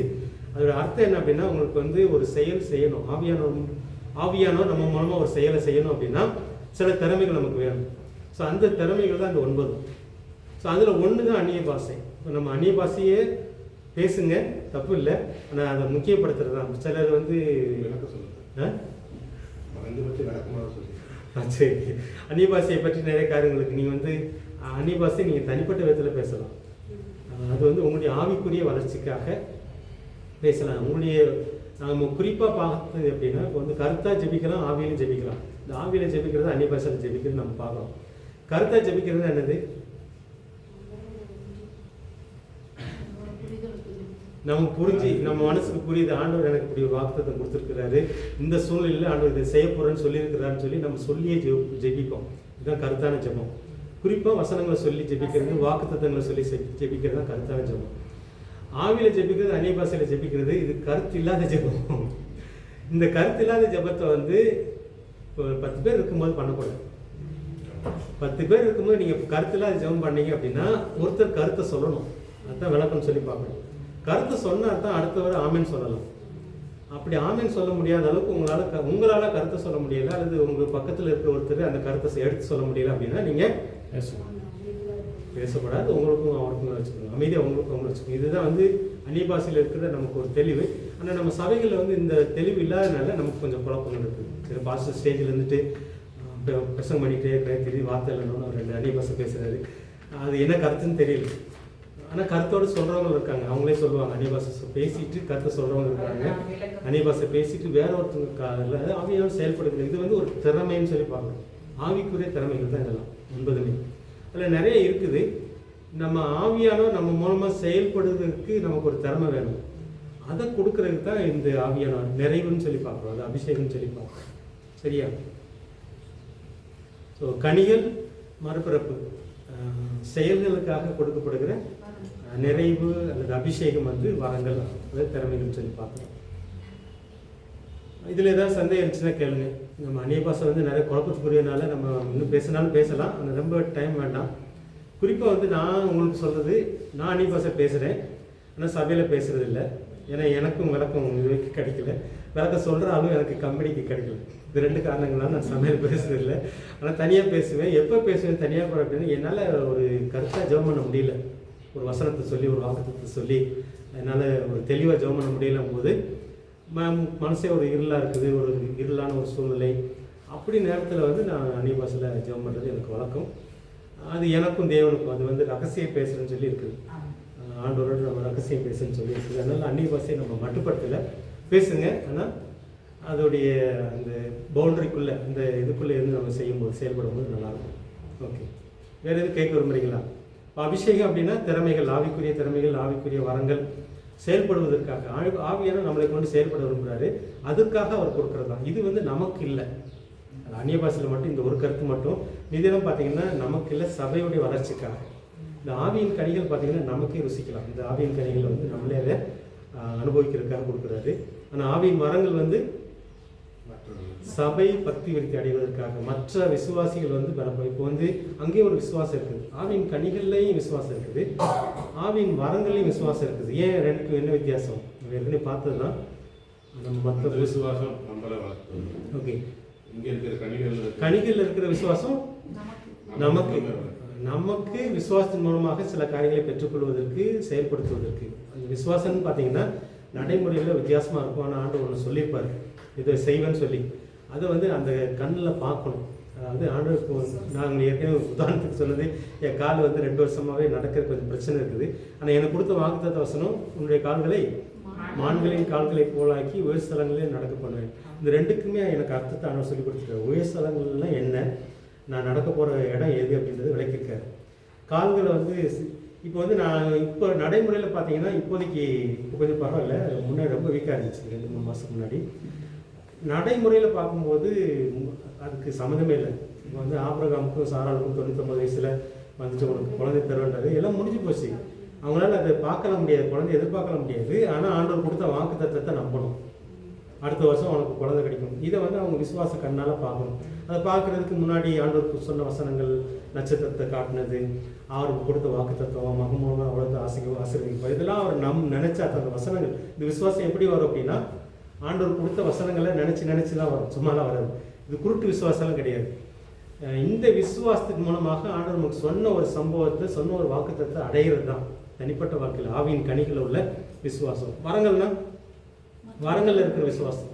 மற்றவர்களுக்கு இப்போ வந்து எனக்கு விசுவாசம் இருக்குது, ரிச்சர்ட்டுக்கு இல்லை. இப்போ ரிச்சர்ட்டுக்கு ஒரு காரியம் நடக்கணும், அந்த காரியத்தை வந்து என் மூலமாக செயல்படுத்துகிறார்.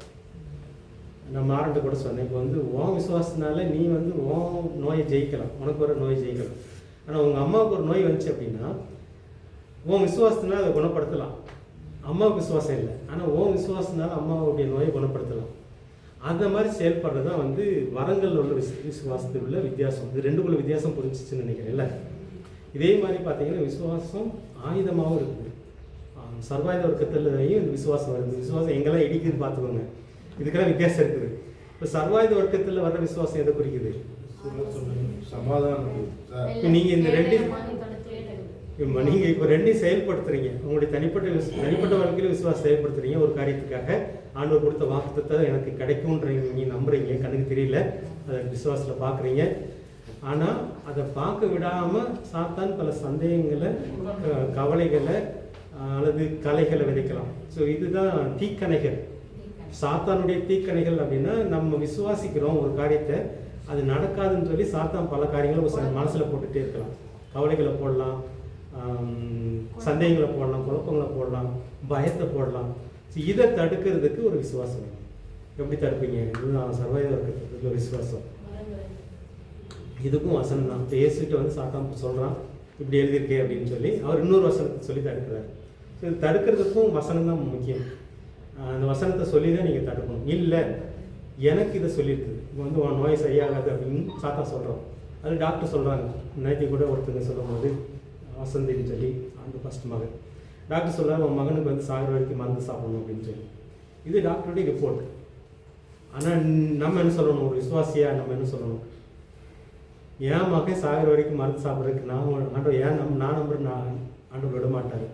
இந்த வார்த்தையை சொல்கிறது தான் அந்த இது. இல்லைன்னா இந்த டாக்டர் சொல்கிறது வந்து சாத்தான் அவங்களுக்கு விதைக்கிற தீக்கணையாக மாறிடும். சாத்தான் வந்து உங்கள் விசுவாசத்தை குலைக்கிற, விசுவாசம் இல்லாமல் ஆக்கிற தீக்கணையாக மாறிடும். நேற்றுக்கு அவர் சொன்னது நான் சொல்கிறேன். இது மாதிரி உதாரணத்துக்கு நான் சொல்கிறேன். நான் இதே மாதிரி வந்து டாக்டர் ரிப்போர்ட்டு அல்லது மற்ற மனுஷங்களுடைய பேச்சு நம்ம ஒன்று நம்பிக்கிட்டு இருக்கோம். அதுக்கு நேர்மாத மனுஷங்க பேசுவாங்க, கூட இருக்கவங்க பேசுவாங்க, சபையில் இருக்கவங்க பேசுவாங்க, சில பாஸ்டே கூட பேசிடுவாங்க. அதை நீங்கள் தடுக்கிறதுக்கு வசனங்கள் ஆண்டவர் கொடுத்துருப்பாரு. நீங்கள் தேடி பார்க்கும்போதெல்லாம் நீங்கள் குறிப்பாக நாங்கள் நேற்றுக்கு பேசும்போது கூட எங்களுக்கு குடும்ப ஒளி ஆண்டவர் எனக்கு கொடுத்தாரு. ஒரு காலகட்டம் வரும்போது சரி நமக்கு முடிஞ்சு அவங்க இவங்க கேட்டு எடுத்துகிட்டு போயிடலாம் அப்படிங்கும்போது, ஆனால் ஆண்டவர் எனக்கு வந்து 10 வருஷத்துக்கு முன்னாடி வாக்குத்தத்த வசனம் கொடுத்துருக்காரு. நான் வந்து சிங்கத்தை போல கர்ஜிப்பேன், குருவிகளை போல பயந்தவர்கள் எகிப்திலிருந்து பறந்து வருவார்கள் அப்படின்ட்டு. இந்த வசனம் எனக்கு இடையில மறந்து போச்சு. ஒரு 5-6 வருஷத்தில் ஊழியத்தில் ஏற்பட்ட சோர்வு, மற்ற அலுவலர்கள். அப்போ இப்போ வந்து உன்னை கொண்டு ஊழியம் இல்லை அப்படின்ற மாதிரி மற்றவங்களாம் பேசுகிறாங்க. உன்னுடைய ஊழியம் முடிஞ்சு போச்சுன்ற மாதிரி சாத்தான் சொல்கிறான். அப்போ நான் ஆண்டவர் இந்த ஆவியானவர் இந்த வசனத்தை எனக்கு திரும்ப ஞாபகப்படுத்தி அது தடுப்பு ஆயுதமாக பயன்படுத்தி வைக்கிறார். இதுதான் வந்து விசுவாசத்தை, நம்முடைய விசுவாசத்தை குலைக்க வருகிற தீக்கணைகளை தடுக்கிற விசுவாசம். இந்த மாதிரி 4 விதமான விசுவாசம் இருக்குது. 3 பேசிட்டோம். ஒன்று வந்து ஆவியின் கனிகளில் இருக்கிற விசுவாசம், அது நமக்கு நாமே அதை ஆசீர்வாதத்தை பெற்றுக்கொள்வதற்காக. ஆவியின் வரங்களில் இருக்கிற விசுவாசம் நம்ம மூலமாக ஆவியானுடைய திறமைகள் வந்து மற்றவங்களுக்கு வந்து பயன்படுறதுக்காக. அப்புறம் தடுப்பு ஆயுதமாக, அது கேடயமாக பயன்படுத்துகிறார் சர்வாயுத வர்க்கத்தில். முதல் விசுவாசம் என்னன்னு பார்த்தீங்கன்னா, நீங்கள் ரட்சிக்கப்படுவதற்குரிய விசுவாசம். இயேசு என் பாவத்துக்காக மரிச்சார், இயேசு வந்து எனக்கு புதிய வாழ்க்கை கொடுக்கறதுக்காக உயிரோடு இருந்துச்சார். இந்த மாதிரி 4 விசுவாசங்கள் இருக்குது. நம்ம ஒரே விசுவாசம்னு ஒரு வார்த்தையை வச்சுக்கிறோம், ஆனால் இதுக்குள்ளே இவ்வளோ காரியங்கள் இருக்குது, நமக்கு இப்போ புரியுது. இதில் ஏதாவது சந்தேகம் இருந்துச்சுன்னா நீங்கள் கேட்கலாம்.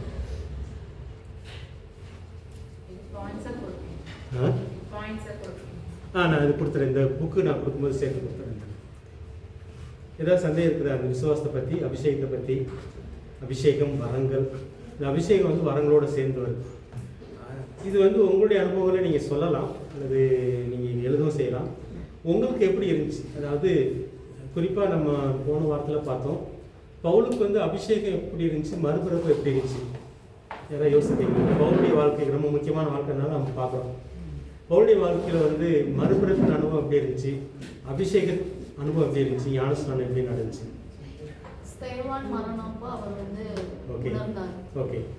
அது மாதிரி ஸ்தேவானுடைய மரணத்தின் மூலமாக இவருக்குள்ள ஏதோ ஒரு மாற்றம் ஏற்படுது. ஏன்னா அவர் மரணம் வந்து வித்தியாசமாக இருக்குது. அதனால இவர் மனசில் வந்து ஒரு தாக்கம் ஏற்படுதுன்னு சொல்லி பார்த்தேன். அங்கே மறுபடி பிறந்துட்டாரா பவுல்? ஒரு மனசுல ஒரு மாற்றம், மனசுல மாற்றம் வேற. அதுதான் ஒரு கிறிஸ்துவோட என்கவுண்டர். அப்புறம் அந்த தமஸ்கு போற வழியில நேரடியாவே அவர் சந்திக்கிறார். ஓகே. தமஸ்கு போகிற வழியில் வந்து இயேசுவை சந்திக்கிறாரு. அந்த இயேசுவை சந்திக்கும் போது மறுபடி பிறந்துட்டாரா? மாற்றம் இருக்கு. அவர் வந்து அதுல கண்ணு தெரியாம போகுது. எனக்கு ரொம்ப இப்போ டேடி சொன்னது சந்தேகம். எனக்கு நான் யோசனை என்னது, பவுலுடைய மறுபிறப்பு வந்து 3 நாள் கழிச்சு இந்த அனனியா வந்து மேலே கை வச்சவங்க அந்த மறுபிறப்புடைய அனுபவம் கிட்டத்தட்ட வந்து இயேசுவை சந்திச்ச ஒன்று நடந்திருக்கும். நான் அவரே அது வேலையை பண்ணுறேன். ஆமாம். இந்த 3 நாள் வந்து அவருக்கு வந்து கண்ணு தெரியல, ஆனால் உள்ள ஏதோ நடக்குது. என்னை பொறுத்தவரை வந்து இயேசுவை சந்திக்கும் போதே பவுலுக்கு வந்து அந்த ஆவியில் மறுபடி பிறக்கிற ஒரு அனுபவத்துக்குள்ள வந்திருப்பாரு. அனனியா வந்து கை வச்சு ஜெபம் பண்ண உடனே அபிஷேகம் கிடைக்குது, நிறைவுக்குள்ள வர்றாரு. ஆனால் அவருக்கு 3 நாளே நடக்குது. ஆனால் ஞானஸ்நானம் அதுக்கப்புறம், இது 2க்கு அப்புறம் தான் ஞானஸ்நானம். பொதுவாக நம்ம என்ன சொல்லுவோம் அப்படின்னா, ஞானஸ்நானம் எடுத்துட்டியா, மறுபடி பிறந்துட்டியா, ஞானஸ்நானம் எடுத்துட்டியா, அபிஷேகம் கிடைச்சிருச்சான்னு கேட்போம். இது வந்து வித்தியாசமாக இருக்கும். இது ஏன் சொல்கிறேன் அப்படின்னா, எனக்கு நடந்த மாதிரியே உங்களுக்கு நடக்கணும்னு இல்லை. இது ஞானஸ்நானம் அல்லது மனம் திரும்புதல், ஞானஸ்நானம், அப்புறம் மறுபடி பிறத்தல் அல்லது அபிஷேகம் வந்து எல்லாருக்குமே ஒன்று போல் இருக்கும்னு நம்ம எதிர்பார்க்கக்கூடாது. அதனால் இந்த சத்தியத்தை வந்து நீங்கள் டிஃபால்ட் மாதிரி இது இப்படி தான் இருக்கணும், நீ வந்து மனம் திரும்பி இருக்கணும், இத்தனை நாள் நீ காத்திருந்துருக்கணும், அதுக்காக அபிஷேகம் பெற்றுக்கணும், இந்த மாதிரி எல்லாம் வந்து ஒரு டிஃபால்ட்டாக நம்ம கொண்டு வரது வந்து உபதேசமாக கொண்டு வரது வந்து சரியில்லை. இது வந்து சில ஸ்தாபனங்கள் அப்படி இருக்குது. நம்ம இந்த அப்போஸ்தலர் நடவடிக்கைகளை பார்க்கும்போது இதெல்லாம் நம்ம கொஞ்சம் விளங்கும். ஒவ்வொருடைய அனுபவங்களும் வித்தியாசமாக இருக்கும். இந்த இவங்க வந்து இப்போ இந்த 120 பேரும் ஏற்கனவே வந்து மறுபடியும் பிறந்துட்டாங்களா, அபிஷேகம் பெறாங்க. இப்போ பெந்தேகோஸ்தே நல்லா அபிஷேகம் பெறாங்க. அவங்களுடைய வாழ்க்கையை நம்ம எடுத்து பார்த்தோம் அப்படின்னா, அவங்களுடைய மறுபிறப்பு எங்கே நடந்திருக்கும்? அங்கே தான் மறுபடி பிறக்கிறாங்களா? ஓகே, சுத்திகரிக்கிறாங்க. 10 நாள் இருக்கிறாங்க. 10 நாள், ஏன்னா 40 நாள் கழிச்சு தான் அவங்களுக்கு போய் இருக்கிறாங்க. 10 நாள் காத்திருக்கிறாங்க. ஓகே, 10 நாள் காத்திருப்புல வந்து மறுபடி பிறப்பு நடந்துச்சா? இவங்கெல்லாம் வந்து ஞானஸ்நானம் எடுத்தவங்க. இந்த 120 பேரும் கிட்டத்தட்ட ஞானஸ்நானம் எடுத்தவங்க. ஆமாம். இதில் வந்து சிலர் வந்து யோவான்ட்ட எடுத்தவங்க இருக்கிறாங்க, சிலர் இயேசு யாருக்குமே கொடுக்கல. ஆனால் இயேசுடைய சீசர்கள் மூலமாக இயேசு கொடுக்க வைக்கிறார். இயேசு ஞானஸ்நானம் கொடுக்குறாரு. அதனால் இயேசு நேரடியாக கொடுக்கல, அது மட்டும் நம்ம புரிஞ்சுக்கிறோம். இப்போ இந்த 120 பேர் கிட்டத்தட்ட ஞானஸ்நானம் எடுத்தவங்க. ஞானஸ்நானம் யார் எடுக்க முடியும்? மன திருமணம் தான் எடுக்க முடியும். யோவானே மன திருமணம் தான் ஞானஸ்நானம் கொடுத்தார். இயேசு வந்து மன திருமணம் அவங்களுக்கு ஞானஸ்நானம் கொடுக்க மாட்டார். அப்போ மறுபிறப்பு வந்து அவங்களுக்கு ஏற்கனவே நடந்துருச்சு அப்படின்னு நம்ம புரிஞ்சுக்கணும். ஆனால் இங்கே வந்து ஒரு நிறைவு வருது. அவையெல்லாம் அவங்களுக்குள்ளே வந்து மறுபடி பறக்க வச்சுட்டாரு. ஆனால் இந்த பெந்தேகோஸ்தே நாளில் அந்த 50வது நாளில் ஆவியானவர் இறங்கி வரும்போது நிறைவுக்குள்ளே தான் ஆண்டவர் நடத்துறான்னு சொல்லி பார்ப்போம். இதில் சந்தேகம் இல்லை தானே? சரி, நம்ம போக போக வந்து ஆவியானவர் அப்பப்போ இறங்கி வருவார். சில அந்நிய பாஷை பேசுவாங்க. பவுல் அந்நிய பாஷை பேசுனதா இல்லை. அனனியா கை வைக்கிறாரு, ஆனால் இவருக்கு அபிஷேகம் வருது. கண்ணு எல்லாம் கண்ணுலேருந்து செதில் விழுது. ஆனால் அபிஷேகம் பேசினதாக எழுதப்படல. ஆனால் சில இடங்களில் பார்த்தீங்கன்னா ஆவியானவர் வருவார். இங்கே முதல்ல பேசுகிறாங்க, 120 பேருக்கு பேசுகிறாங்க, மற்ற இடங்கள்லையும் பேசுகிறாங்க. இதை வச்சு தான் அந்த உபதேசம் வருது. ஆனால் சில இடங்களில் பேசுகிறாங்க, சில இடங்களில் பவுல் வந்து பேசுனதா இல்லை. ஆனால் பின்னாடி நான் பேசுகிறேன்றார். பவுல் வந்து அந்நிய பாஷை பேசினவர் தான். இதில் முக்கியமான குழப்பறது என்னென்னா, அபிஷேகம் அல்லது நிறைவுன்றது வந்து அதுக்கு அடையாளம் அந்நிய பாஷை மட்டுமா அப்படின்னு ஒரு கேள்வி நமக்கு இருந்துகிட்டு இருக்கு. என்னை பொறுத்தவரை அதை மட்டும் நம்ம முக்கியப்படுத்துறது வந்து தேவையில்லை. அது 9ல் அது ஒரு வரம், 9ல் அது ஒரு திறமை. ஸோ அந்த திறமை எதுக்காக பயன்படுத்தணுன்றது தான் நமக்கு முக்கியமானது. மற்ற திறமைகளும் நமக்கு வேணும் அப்படின்னு சொல்லி பார்க்குறோம். ஓகே, இதில் சந்தேகம் இல்லை தானே உங்களுக்கு? அடுத்தது வந்து 12 அப்போஸ்தலர்கள். 28 அதிகாரங்களுடைய சுருக்கம் நம்ம பார்க்கலாம். அடுத்த வாரத்துக்குள்ள போகலான்னு நினைக்கிறேன். இந்த 12 அப்போஸ்தலர்களில் வந்து ஒருத்தர் இறந்துட்டார், யூதாஸ் இறந்தாச்சு. இதில் முக்கியமாக 12ல் வந்து யாரை நீங்கள் ரொம்ப முக்கியப்படுத்துவீங்க?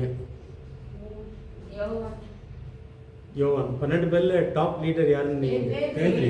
ஓகே. பேதுரு எதை வச்சு முக்கியப்படுத்துகிறோம்? பேதுரு முதல்ல கொண்டுலாம் நினைக்கிறேன். ஆனால் பேதுருடைய அண்ணன் பேர் யாரு? பேதுருடைய அண்ணன் பேர் அந்திரேயா. அந்திரேயா. பேதுரு தம்பி தான், அந்திரேயா தான் அண்ணன். ஆனால் அண்ணனோட தம்பி பெரியால் ஆகிறாரியே.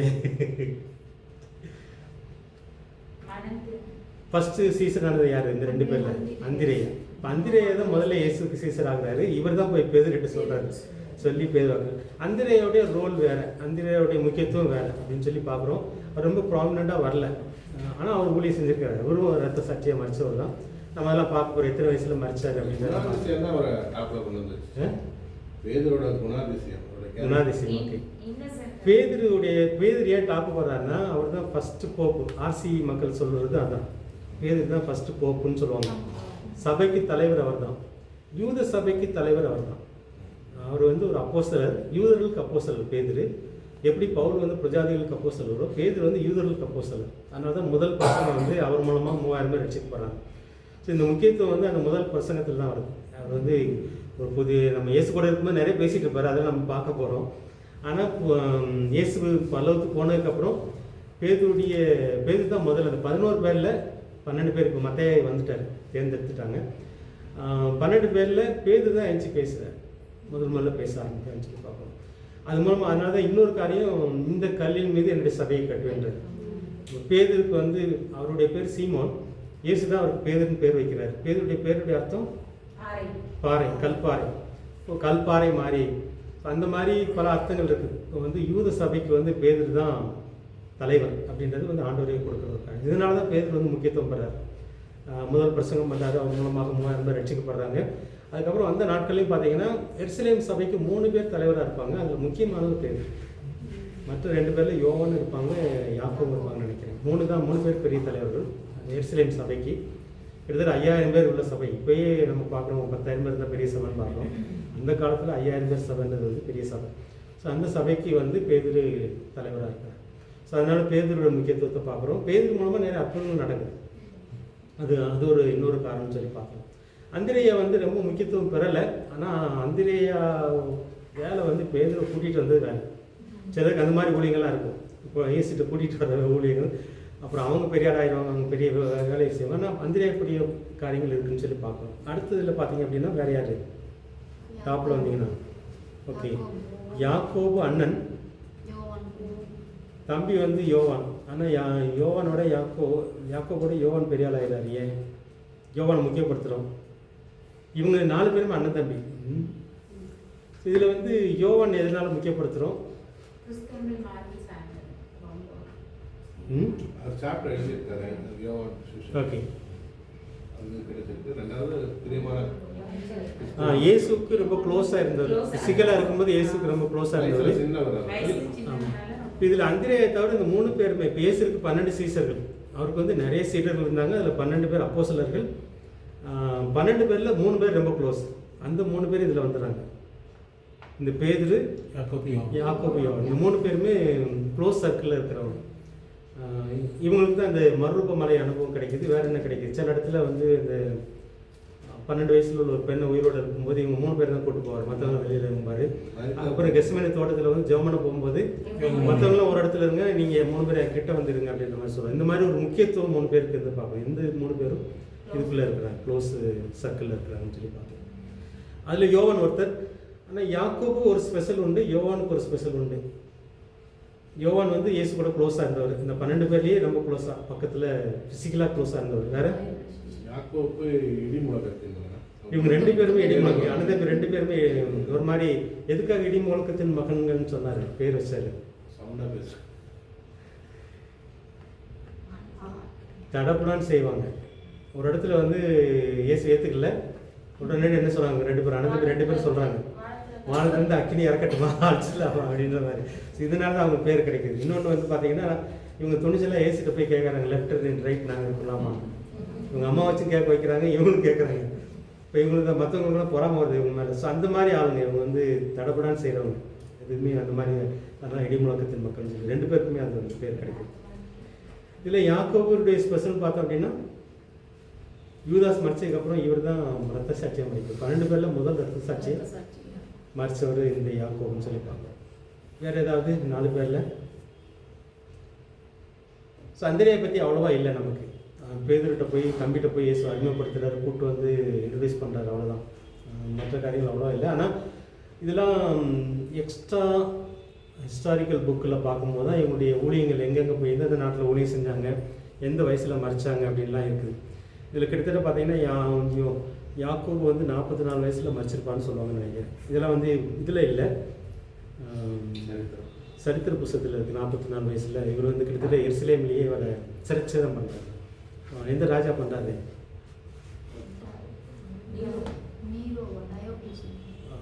நீரோ வந்து அங்கே ரோமில் இருக்கிறவர். இவங்க இங்கே வந்து ஏரோதில் 4 ஏரோது வருவாங்க. அதை நீங்கள் கொஞ்சம் நோட் பண்ணிக்கோங்க. முதல் ஏரோது வந்து இயேசு பிறக்கும்போது ஏரோது மன்னன், அவர் தான் ஏரோது, பெரிய ஏரோதுன்னு வச்சுக்கலாங்க.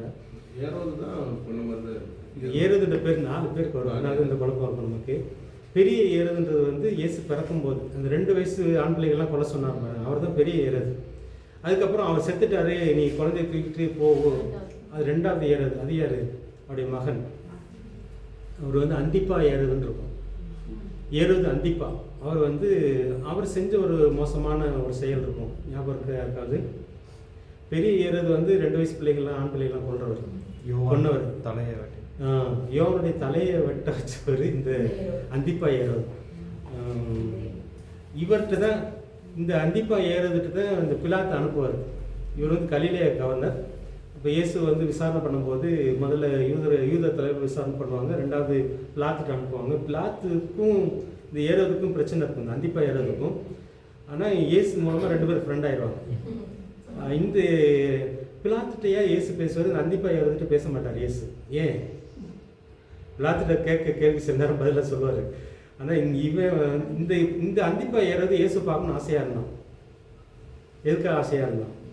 இந்த 4 ஏரோதை புரிஞ்சுக்கோங்க, அதனால அது கொஞ்சம் குழப்பறதுனால கொஞ்சம் வளர்க்குறேன். இவர் நிறைய அற்புதம், இவர் என்ன நினச்சாருன்னா, இயேசு நிறைய அற்புதம் செய்கிறாரு, நான் கொலை செஞ்ச யோவான் தான் உயிரோட இயேசு வந்திருக்கிறாரு, இவரை கூட்டிகிட்டு வந்து நம்ம ஒரு சில அற்புதங்களை செய்ய வச்சு பார்க்கணும் அப்படின்ற ஆசையில் தான் இயேசு கூப்பிட்டு பார்க்குறதுக்கு ஆசையாக இருந்தான். இந்த அந்திப்பா ஏரோது இவன்கிட்ட பேசுறதுக்கு விருப்பம் இல்லை. இவனை தான் இயேசு ஒரு பேர் வச்சு கூப்பிட்டாரு. என்ன பேர்? நரி. அந்த குள்ளநரிகிட்ட போய் சொல்லுங்கள், நான் 2 நாள் கழிச்சு அங்கே வருவேன். எருசலேமில் தான் என்னை கொல்லுவாங்க, எருசலேம் வெளியில் யாரையும் என்னை கொல்ல முடியாது, திருவயசில் கொல்ல மாட்டாங்க, அதில் 3ஆம் நாள் அங்கே வருவேன், அவங்க சொல்லுங்கள் அப்படின்ற மாதிரி சொல்லுவார். ஸோ இந்த ஏரோதை பற்றி புரிஞ்சுக்கிறதுக்காக நம்ம இதெல்லாம் வச்சுக்கிறோம். கண்டிப்பாக 3வது ஏரோது யார்? இந்த யாக்கோபு கொண்டவர். இவர் வந்து அகிரிப்பா ஏரோது. அகிரிப்பாவில் 2 அகிரிப்பா வருவாங்க. முதல் அகிரிப்பா ஏரோது தான் இவர் யாக்கோபு கொண்டவர். 3வது ஏரோதுன்னு வச்சுக்கோங்க. இதெல்லாம் மகன். பெரிய ஏரோடைய மகன் தான் அந்திப்பா ஏரோது. அந்திப்பா ஏரோடைய மகன் தான் அகிரிப்பா ஏரோது. இந்த அகிரிப்பா ஏரோதுடைய மகன் ஒருத்தர் இருக்கும், அவன்கிட்ட தான் பவுல் பேசுவார். அவர் வந்து ஏரோதுவே, அது என்ன சொல்கிறார், என்ன மாதிரி நீயும் ரட்சிக்கப்பட்டது நல்லா இருக்கும் பவுல் பேசுவார். அது 4வது ஏரோது. அது வந்து அகிரிப்பா, அவருக்கும் 2 பேர். அகிரிப்பான்றது 2 பேருக்கு, அகிரிப்பா 1, அகிரிப்பா 2ன்னு வரும். ஸோ இந்த நம்ம எல்லாமே ஏரோது வர்றதுனால நமக்கு ஒரு சில குழப்பம் வரும். இந்த 4 ஏரோது புரியுறதுக்காக இந்த சம்பவங்களை மனசில் வச்சுக்கிட்டிங்கன்னா உங்களுக்கு ஈஸியாக புரியும். முதல் ஏரோது பெரிய ஏரோது, அவர் வந்து 2 வயசு ஆண்களையெல்லாம் பண்ணுவார். 2வது வந்து சின்ன ஏரோதுன்னு வச்சுக்கோங்க, அவருடைய மகன். அவர் தான் யோவான் ஸ்நானனுடைய தலையை எடுத்தவர், இயேசுவை வந்து பார்க்க ஆசைப்பட்டவர், இயேசு பேசாதவர், நரின்னு சொல்கிறவர், இதெல்லாம் வச்சுக்கோங்க. 3வது அகிரிப்பா ஏரோது, அவர் தான் யாக்கோபு தலை சீவி கொள்றான்னு சொல்லி பார்ப்போம். ஓகே. ஸோ 4 பேருக்குள்ளே பார்க்கும்போது இந்த காரியம் இருக்குது. அப்புறம் அடுத்த அகிரிப்பா 2ன்னு வருவார். அவர் தான் பவுல் காலத்தில் வந்து பேசுகிறவர். பவுலுக்கு கூட கொஞ்சம் க்ளோஸாக இருப்பார். அவர் வந்து ஒரு யூத பெண்ணை கல்யாணம் பண்ணுவார், இந்த 2வது அகிரிப்பா ஏரோது. ஓகே, அதை நம்ம அப்புறமா பார்க்கலாம் பவுல் காரியங்களை பார்க்கும்போது. அடுத்த சீசர்களில் உங்களுக்கு ஞாபகத்தில் இருக்குது 12 பேரில் பொதுவாக பேரில் பிலிப்பு. ஓகே, பிலிப்பை பற்றி ஏதாவது ஞாபகம் இருக்குதா?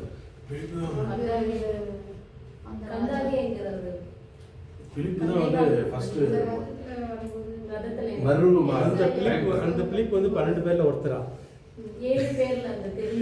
அந்த 7 பேரில் ஒருத்தர் தான் அந்த பிலிப்னு நினைக்கிறேன். ஓகே, நமக்கு கொஞ்சம் குழப்பம். இந்த பேர்கள் வந்து எனக்கு நிறைய பேர் ஒன்று போல் வரதுனால கொஞ்சம் குழப்பம்.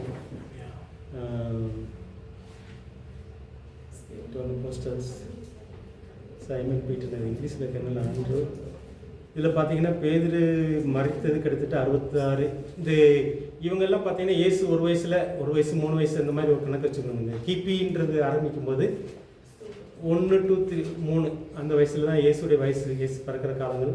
இவங்களுக்கும் கிட்டத்தட்ட அதே வயசு தான் இருக்குன்னு பார்க்குறோம். அதில் வந்து யோவானுக்கு மட்டும் வயசு கொஞ்சம் கம்மியாக இருக்கும் அந்த 12 பேரில். மற்றவங்களுக்குலாம் கிட்டத்தட்ட ஒன்று போல் இருக்கும். பேதுரு சாகும்போது கிட்டத்தட்ட 66 வயசு. இவரும் ரோமில் தான் சாகுறாரு. அந்திரேயா 60 வயசில் சாகுறாரு. கிட்டத்தட்ட பேதுருக்கு முன்னாடி இறந்துறாரு. 60 AD. நான் அந்த ஏடியும் வயசும் கிட்டத்தட்ட ஒன்றா வச்சுக்கோங்க, நம்ம குழப்பமாக இருக்கிறதுக்காக சொல்கிறேன். கிபி 60 சாகுறாரு. அவங்கள பற்றி ஒரு காரியங்கள் இப்போ வந்து யோவான் வந்து 98 வயசு கிட்டத்தட்ட, அவர் தான் கடைசியாக 98 AD சாகுறாரு, கிபி 98. பிலிப்பு, இங்கே ஒரு பிலிப்பு இருக்கிறாரு.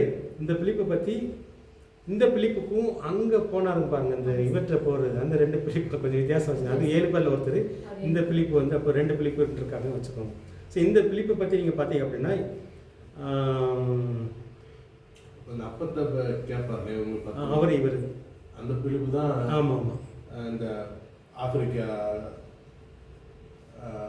ராணுவ அதிகாரிகிட்ட போனவரா இல்லை 2 வேற வேற? அது வேற. இவர் இயேசு கூட இருந்த ஒருத்தர் வந்து இயேசு கூட இருந்த 12 சீசனில் ஒருத்தர், அந்த பிலிப்பை தான் இப்போ பேசுகிறோம். இன்னொரு பிலிப்பு வந்து அந்த 7 பேர் வருவாங்க, ஸ்தேவான் கூட எடுக்கிறாங்க பாருங்க, 7 பேர். அவரை பற்றி நம்ம அப்புறமா பேசலாம். 3வது யாரு? அது 3, அதுதான் நான் கேட்குறேன். எத்தியோப்பியா மந்திரியும் அந்த அந்த பிலிப்பும் ஞானஸ்தானம் கொடுப்பாருல்ல. அந்த பிலிப்பும் அது இந்த பிலிப்பா எந்த பிலிப்பா நம்ம அப்புறம் பார்க்கலாம்.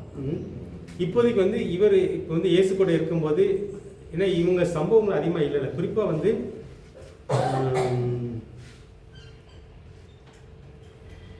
இவரை பற்றி என்ன சொல்கிறேன், யோவான் 6:7 சொல்லப்பட்டிருக்குது. இவர்களுக்கு சாப்பாடு கொடுக்க எவ்வளோ பணம் வேண்டும்? இப்போ இயேசு வந்து இப்போ இத்தனை பேருக்கு சாப்பாடு கொடுங்கன்னு சொல்கிறாரு. அப்போ வந்து இயேசுகிட்ட பேர் யோவான் 6:7 வாசிங்க. அது வந்து இந்த பிலிப்பு. காசு நம்ம போய் வாங்கிட்டு வர பிலிப்பு முடியாது. அவருக்கு பிரதியுத்தரமாக, இவர்களில் ஒவ்வொருவனும் கொஞ்சம் கொஞ்சம் எடுத்துக்கொண்டாலும் 200 பணத்து அப்பங்களும் இவர்களுக்கு போதாது என்றான். அப்பொழுது அவருடைய சீஷர்கள் எல்லோரும் சீமோன் பேதுருவின் சகோதரனுமாகிய அந்திரேயாவுக்கும் 6:7 இல்லை 7 மட்டும் போதும். 14:8 இந்த 2 சம்பவங்கள் தான் இந்த பிலிப்பை பற்றி சொல்லப்பட்டிருக்குது.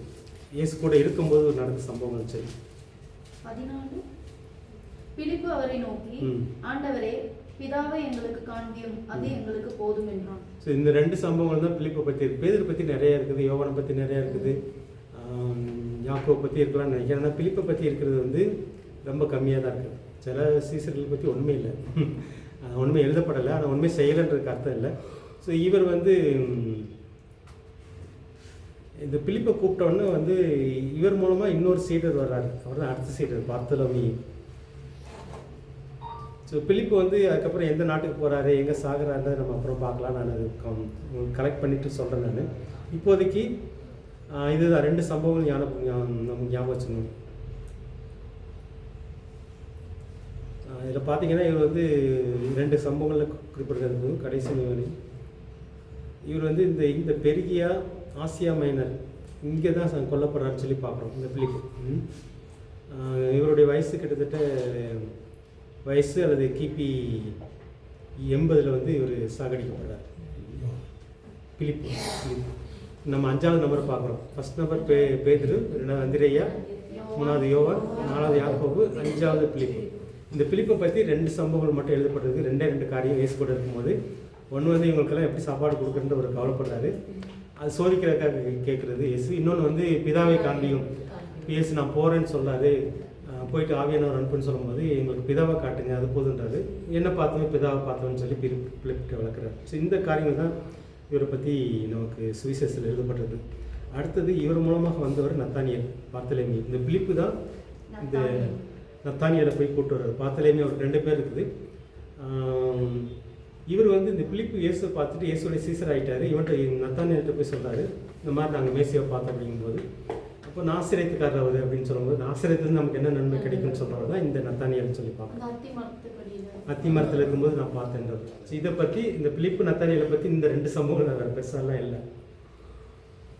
இவர் நாசிரியத்து என்ன நன்மை கிடைக்கும்னு கேட்குறாரு. இப்போது அத்தி மரத்தின் கீழ் இருக்கும்போது நான் வந்து பாரு அப்படின்னு சொல்கிறார். இவர் இந்தியாவுக்கு வந்ததாக எக்ஸ்ட்ரா ஹிஸ்டாரிக்கல் நியூஸ் சொல்லுது.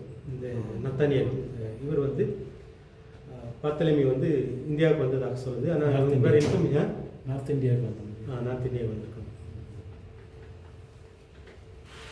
இவர் ஆர்மீனியாவில் கொல்லப்படுறாரு. ஆர்மீனியா நாட்டுக்கு போய் அங்கே கொல்லப்படுறாருன்னு சொல்லி பார்ப்போம். இது ஒரு டீட்டெயிலில் கொஞ்சம் நான் பாயிண்டாக வச்சு நான் உங்களுக்கு புக்கில் விட்டு கொடுத்துருக்கேன். 6வது ஆள். 7வது ஆள் மத்தேயு. தோமாவா மத்தேயா தெரியல.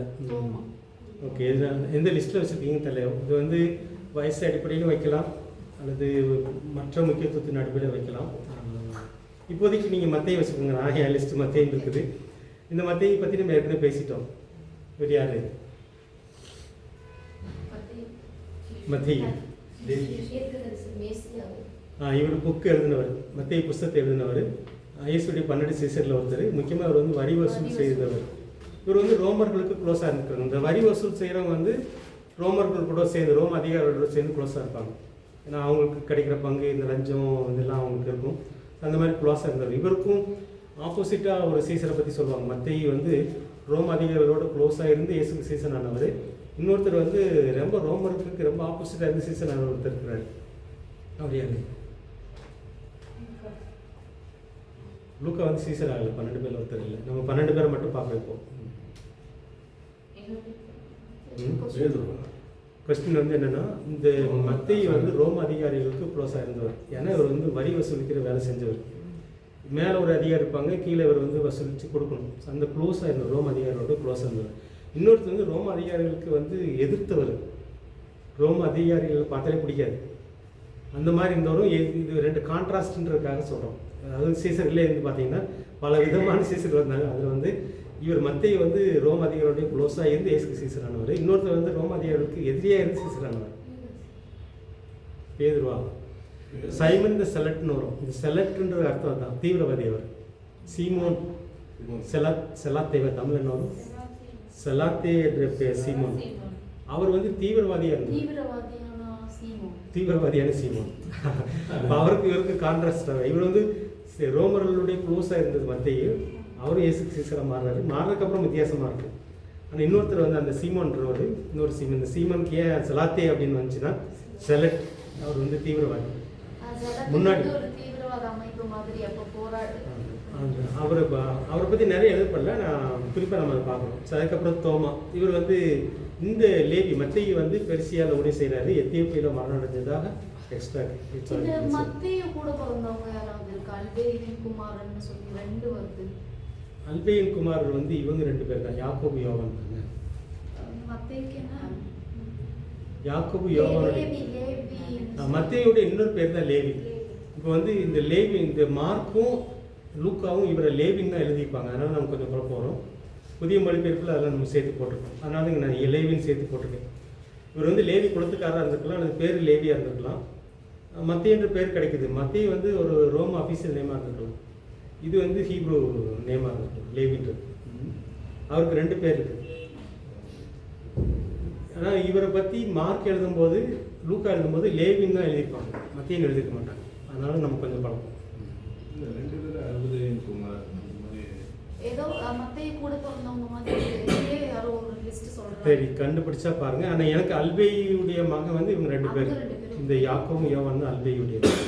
அவங்க 2 பேரும் அப்பா விட்டுட்டு மீன் பிடிக்கிறவங்க. அப்பா விட்டுட்டு வருவாங்க. அல்பேயை செபதேயு பார்த்து பாருங்க, குழப்பம். அப்புறம் பார்க்கலாம், வேணா அந்த இது பார்த்துக்கலாம். சரி, தோமாவை பற்றி நமக்கு ஓரளவுக்கு தெரியும். ஆனால் இயேசு கூட இருக்கும்போது தோமா உள்ள காரியங்கள். தோமா கிட்டத்தட்ட இங்கே இந்தியாவுக்கு வந்தால் சாகிறார், சென்னையில் தான் சாகிறாரு. அவர் 72 வயசு, கிபி 72 சாகிறான்னு சொல்லி பார்க்குறோம். சொல்லுங்கள். சந்தேகப்பட்டார். இயேசு வந்து உயிர்த்தெழுந்த ஞாயிற்றுக்கிழமை சாயந்தரம் வந்து காட்சியளிக்கிறாரு. இப்போ தோமா அவர் கூட இல்லை.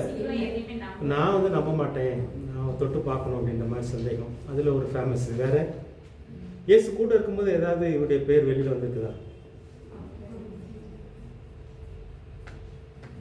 அல்பேயின் குமார் லேவி சொல்லி மார்க் 2 ஓகே. அல்பேயின் அப்பா. அப்போ அல்பேயு இவங்க யாக்கோபு யோவானுடைய அப்பா பேர் செபதேயு, அல்பேயு. அது செபதேயு. ஓகே, செபதேயு. அப்போ வந்து இவங்க கூட இந்த அல்பேயுவின் குமாரன் யாக்கோபுன்னு ஆனா யாக்கோபுன்னு ஒன்று இருக்கு. யாக்கோபும் மத்தேயும் வந்து இல்லைன்னு நினைக்கிறேன், அந்த கனெக்ஷன் இல்லை. நான் மத்தேயு இருக்கு, மத்தேயு 10:3 இருக்குது. சரி. அல்பேயும் குமாரனாகிய யாக்கோபு ம். வந்து அந்த யாக்கோபு யாரு? இந்த யாக்கோபு யாரு? ஏன்னா யாக்கோபு நிறைய பேர் வந்துட்டே 2 இருக்கும். யாக்கோபு வர்றாங்கல்ல இதுல. அதுல ஒரு யாக்கோபு. இல்லை, ஒரு யாக்கோபு யோவானுடைய அண்ணன், இன்னொரு அது யாக்கோபு. okay. ஓகே, இன்னொரு யாக்கோபு வரும்போது பார்க்கலாம். 12 சீசன்ல ஒருத்தர் தான் சொல்லுவோம். நம்ம பார்த்துக்கலாம், கீழே வரும்போது பார்க்கலாம். அந்த யாக்கோபு ஓகே, தோமா பற்றி பார்த்தீங்க அப்படின்னா இன்னொரு சம்பவம் யோவான் 11:16 வாசிங்களேன். யோவான் வந்து யோவான் 11:16. 11:16. 16. அப்படி இதுவும் என்னப்பட்ட தோமா ம். மற்ற சீஷர்களை நோக்கி ம். அவரோடு கூட மரிக்கும்படி நாமும் போவோம் வாருங்கள்.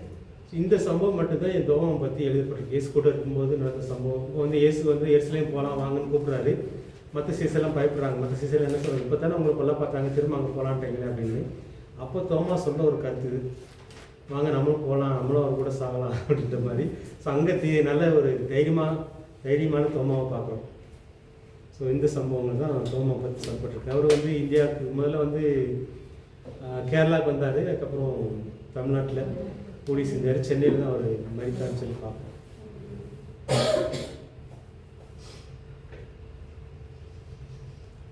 ஸோ யூதா, அடுத்தது வந்து யூதா.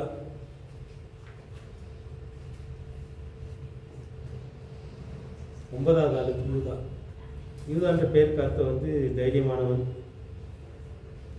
இந்த யூதா, யூதாஸ் எல்லாம் ஒரே பேர் தான். இந்த ததை லெபா லெபே இவங்கெல்லாம் ஒண்ணா. ததை, ஆமா, எல்லாமே ஒரே பேர். ஒரே பேர். இந்த 3 பேர் இவனோட சேருது, அதனால நமக்கு குழப்பது. ததையின அன்பானவன், லபைன உண்மையானவன், யூதானா தைரியமானவன். இது 3க்கு பொருத்தமானவன். இது வந்து பேரை வச்சு தான் இவருக்கு சில காரியங்கள் இருக்குது. இவரோட வந்து இயேசு கூட இருக்கும்போது பேசின ஒரு சம்பவம் இது மட்டும்தான், வேற எது இல்லை. இந்த சம்பவம்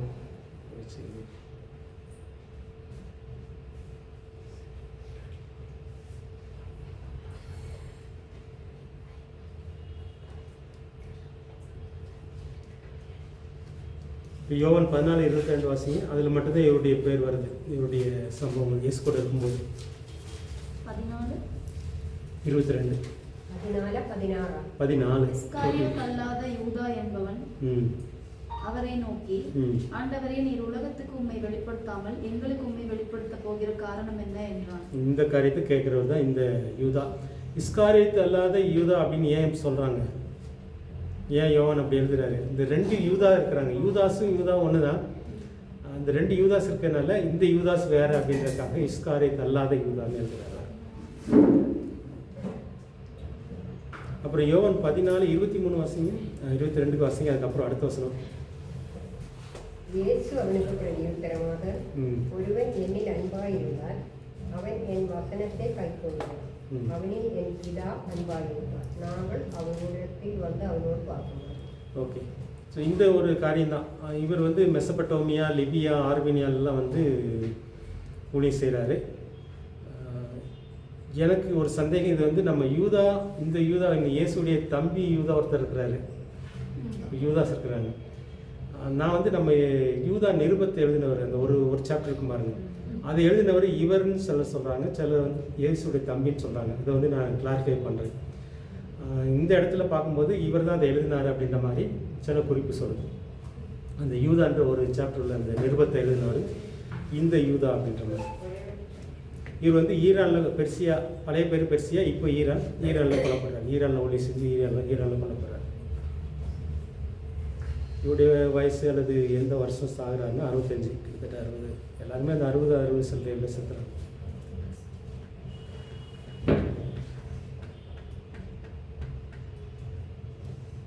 நீங்கள் நோட்ஸ் எடுக்க வேண்டாம், நான் உங்களுக்கு தந்துடுறேன். அடுத்து 10வது ஆளாக வந்து இளைய யாக்கோபு. ஏன் இளைய யாக்கோபுன்னு பார்க்குறோம்? பெரிய யாக்கோபு, சின்ன யாக்கோபுன்னு பார்க்கலாம். பெரிய யாக்கோபு யார், சின்ன யாக்கோபு யார்? 10வது ஆளாக நம்ம யாக்கோபு பார்க்குறோம். பெரிய யாக்கோபு யோவானுடைய அண்ணன் ஞாபகம் வச்சுக்கணும். பெரிய யாக்கோபு யோவானுடைய அண்ணன். சின்ன யாக்கோபு இவர் வேற. இவருடைய அம்மா பேர் மரியாள். இந்த மரியாள் ஒரு இயேசுடைய சிசி. இவர் வந்து எகிப்துக்கு ஒழித்து போகிறாரு, எகிப்தில் கொல்லப்படுறாரு. இவர் இறந்தது கிட்டத்தட்ட 62. இவரை பற்றி எதுவுமே இயேசு கூட இருக்கும்போது ஏதாவது பேசினாரு, செஞ்சாருன்ற மாதிரி சொல்றாங்க. இந்த யாக்கோபுவை தான் வந்து மத்தேயும் யாக்கோபு அண்ணன் தம்பி. இந்த யாக்கோபு ரெண்டு அதை கன்ஃபார்ம் பேருமே அல்பேவின் குமாரன் வரும். அப்படியா? அவங்க 2 பேர் அதே அப்போ இங்கே மரியாள், இவங்க அம்மா பேர் மரியாள் இருக்குது, இந்த மரியாளும் அது ஒன்றா பாருங்க. இப்போ மத்தேயோட இது கொஞ்சம் ஸ்டடி பண்ணிட்டு வந்துடுவே விஷயம். அடுத்த வாரத்தில் கொஞ்சம் கன்ஃபார்ம் பண்ணிடுங்க. இப்போ இந்த யாக்கோவும் மத்தேயும் கனெக்ஷன் இருக்குதா அப்படின்ற மாதிரி பார்க்கணும். இப்போ அல்பேயுடைய மகன் யார் அப்படின்றத பார்க்கணும். அதை மட்டும் கன்ஃபார்ம் பண்ணிடுங்க அடுத்த வாரத்தில். அடுத்து 11வது ஆள் வந்து சைமன் அல்லது சீமோன். இவரை நம்ம ஏற்கனவே பேசிட்டோம். யார் அவர்? தீவிரவாதி, முன்னாள் தீவிரவாதி. இயேசு கூட சேர்ந்ததுக்கப்புறம் தீவிரவாதி இல்லை, அதான் முன்னாள் தீவிரவாதி. இவர் வந்து ரோமரை கண்டாலே பிடிக்காது, ரோம அதிகாரிகள் பார்த்தா கடுகடுன்னு இருப்பார். அதனால தான் லூக்கா எழுதினாரான்னு அதிகாரி. ஓகே. ஆனால் இவர் 100 வயசு வரைக்கும் வாழ்றாரு. ராபோதன் எடுக்கிறத கூட அவங்க வந்து மனுஷனை கொண்டு இருக்கிறாங்கன்னு சொல்லி சந்தேகப்படுறாங்க. நிறைய குழப்பங்கள்லாம் உண்டாக்கி விட்டாங்க, நிறைய குழப்பங்கள் உண்டாக்கி. இவரும் வந்து இயேசு கூட இருக்கும்போது என்ன பேசினார், என்ன செஞ்சார்ன்றதெல்லாம் நமக்கு எதுவுமே சொல்லப்படல.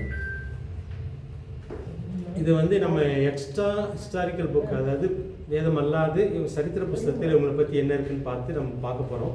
ஒரு சுருக்கமாக தான் பார்க்க போகிறோம், அதுவும் அதிகமாக இல்லை. இந்த 11 பேர் 12வது வந்து ஆள் இவர் யூதாஸ். இதை பற்றி தெரியும். இவர் தான் முதல்ல செத்து 33 வயசுல கிட்டத்தட்ட சாகுறாரு. இவர் செத்து 10 வருஷம் கழிச்சு தான் யாக்கோபு, பெரிய யாக்கோபு சாகுறாரு, தலை வெட்டப்பட்டு. இதில் அதிக வயசு வாழ்ந்தவர் சைமன் தான், 100 வயசு வரைக்கும். இந்த யோவான் வந்து எத்தனை வயசுல செத்தார் தெரியல. நம்ம யாக்கோபுடைய தம்பி யோவான்,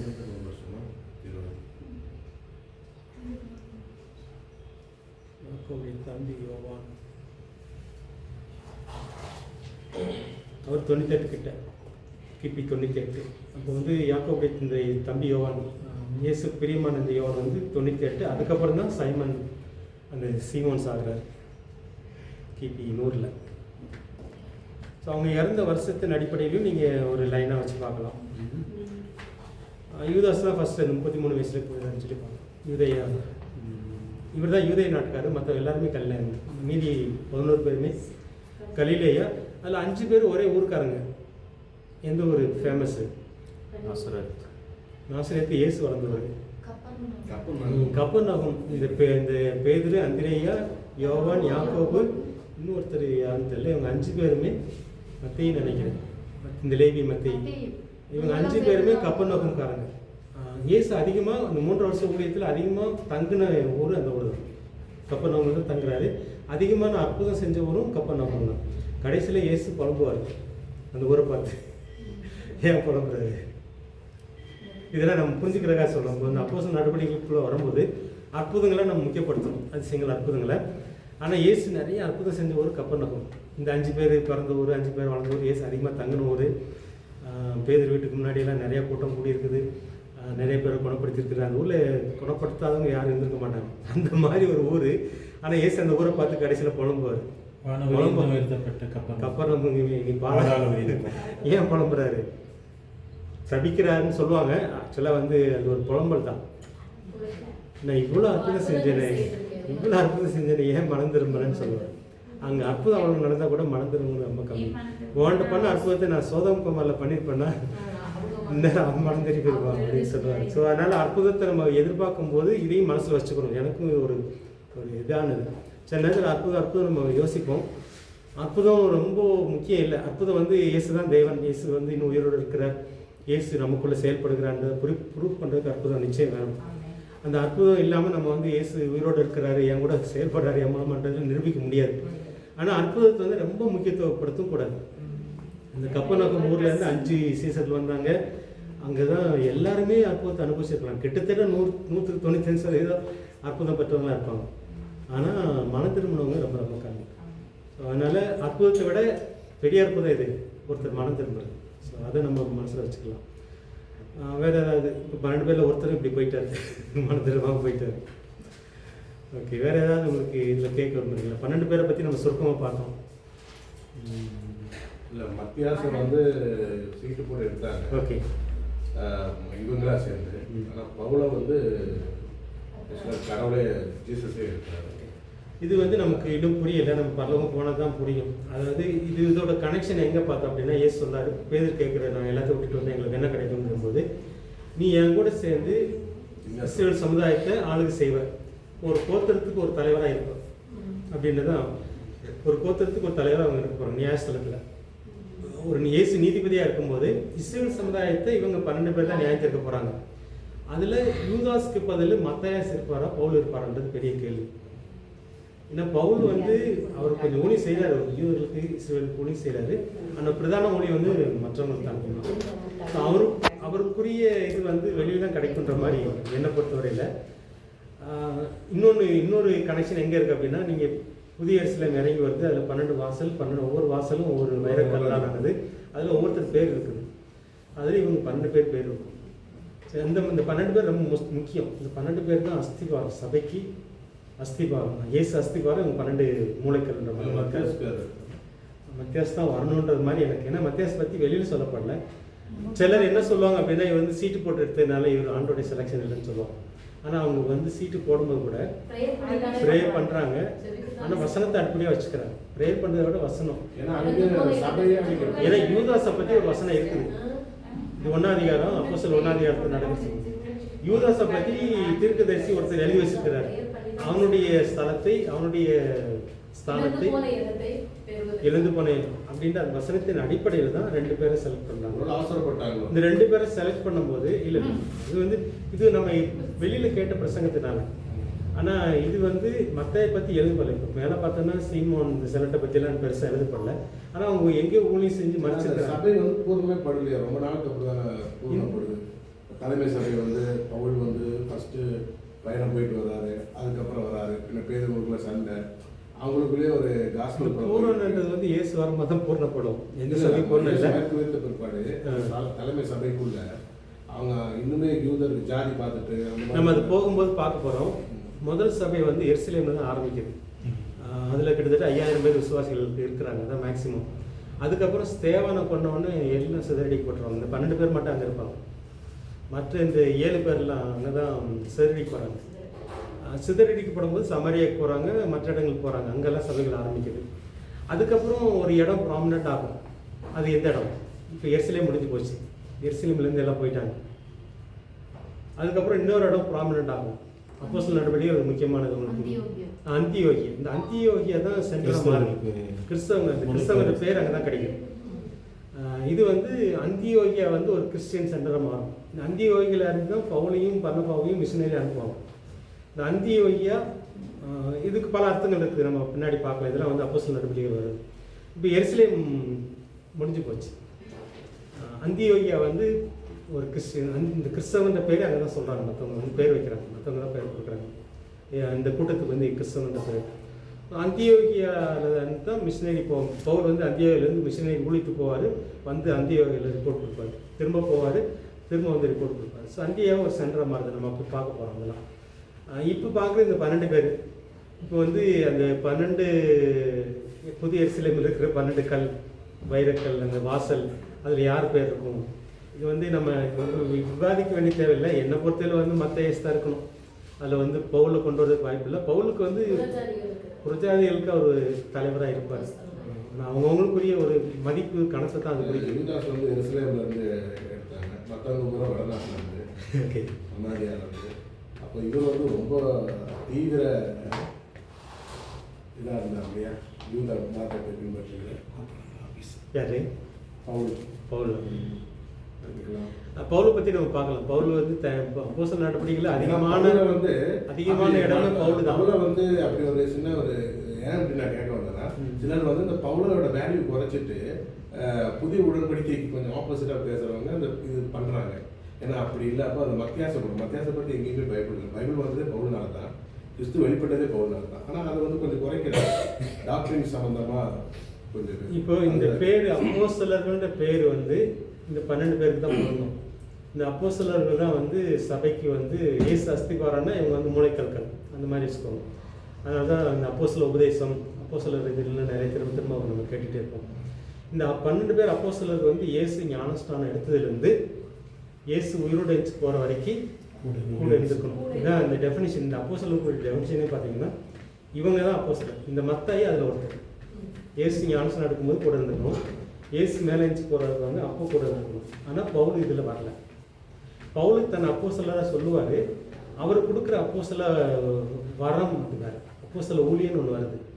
இந்த 12 அப்போஸ்தலருக்குள்ளே வேறு யாரும் வர முடியாது. இந்த 12 அப்போஸ்தலருக்கு டெஃபினிஷன் பார்த்தீங்க அப்படின்னா இதுதான். இயேசு ஞானஸ்நானம் எடுக்கும்போது கூட இருந்துக்கணும். இயேசு உயிரோட எழுச்சி போகும்போது வரவேறி போகும்போது கூட இருந்துக்கணும். இவ்வளோ நாட்கள் இருந்தவங்க தான் இந்த அப்போஸ்தலர், இந்த 12 பேருக்கு தகுதியானவங்க. ஸோ இந்த அப்போஸ்தலர்ன்ற இதுக்குள்ளே வேறு யாருமே வர முடியாது. பவுலும் ஒரு அப்போஸ்தலராக வர்றாரு. நம்ம ஊழியத்தில் பார்க்க போகிறோம். 5 விதமான ஊழியத்தில் முதல் ஊழியம் அப்போஸ்தல ஊழியம், 2வது ஊழியம் தீர்க்க தரிசன ஊழியம், 3வது ஊழியம் சுவிசேஷ ஊழியம், போதக ஊழியம், போதகர் மேய்ப்பர். இந்த 5 ஊழியத்தில் பவுல் அப்போஸ்தலராக வர்றாரு. ஸோ அதுக்குள்ளே நம்மளும் வரலாம். இப்போ சபை அப்போஸ்தலர் பவுலுடைய உபதேசத்தில் தானே சபைகள். ஜீசஸ் என்கவுண்டர் தான் ரொம்ப முக்கியம். பவுலுடைய உபதேசம் எதை சொல்கிறீங்க நீங்கள்? பவுலுக்கு நிறைய வெளிப்படுத்தினார் ஆண்டவர். பவுலுக்கு வந்து இந்த 12 பேருக்கு வெளிப்படுத்தாத பவுலுக்கு எதை வெளிப்படுத்தினார் அது மட்டும் நம்ம பேசிடலாம். உங்களுக்கு புறஜாதிகளுக்கு வந்து இதுதான் முக்கியம். இந்த வந்து அதாவது இந்த 12 பேருக்கு வெளிப்படாத ஒரு வெளிச்சம் பவுலுக்கு எதை கொடுத்தாரு அப்படின்னா, 12 பேர் என்ன நம்பினாங்கன்னா இந்த இயேசு மேசியா நமக்கு மட்டும்தான். இது பேதுருக்கு கொலை புரிஞ்சு பேதுருவே ஆண்டவர் மாத்துறாரு. பேதுரு வந்து மாத்திர சம்பவம் நம்ம பார்க்க போகிறோம். அது அப்போஸ்தலர் நடவடிக்கைகள் வருது. பேதுருக்கு இது புரியணுன்றதுக்காகவே சில சம்பவத்தை ஆண்டவர் செய்கிறார். கொர்நேலியு மூலமாக கொர்நேலியு குடும்பத்தில் செய்கிறார். ஆனால் இந்த சத்தியத்தை வந்து பேதுருக்கு வெளிப்படுத்துறதுக்கு முன்னாடி பவுலுக்கு தான் வெளிப்படுத்துறாரு. அது பேதுருக்கு ரகசியமாக இருக்குதுன்னு வச்சுக்கலாமே. இதுதான் உபதேசம். ஆனால் நீங்கள் பவுலுடைய உபதேசம் நம்ம எதை பார்க்குறோம்? 12 அப்போஸ்தலருடைய உபதேசம் எதை பார்க்குறோம்?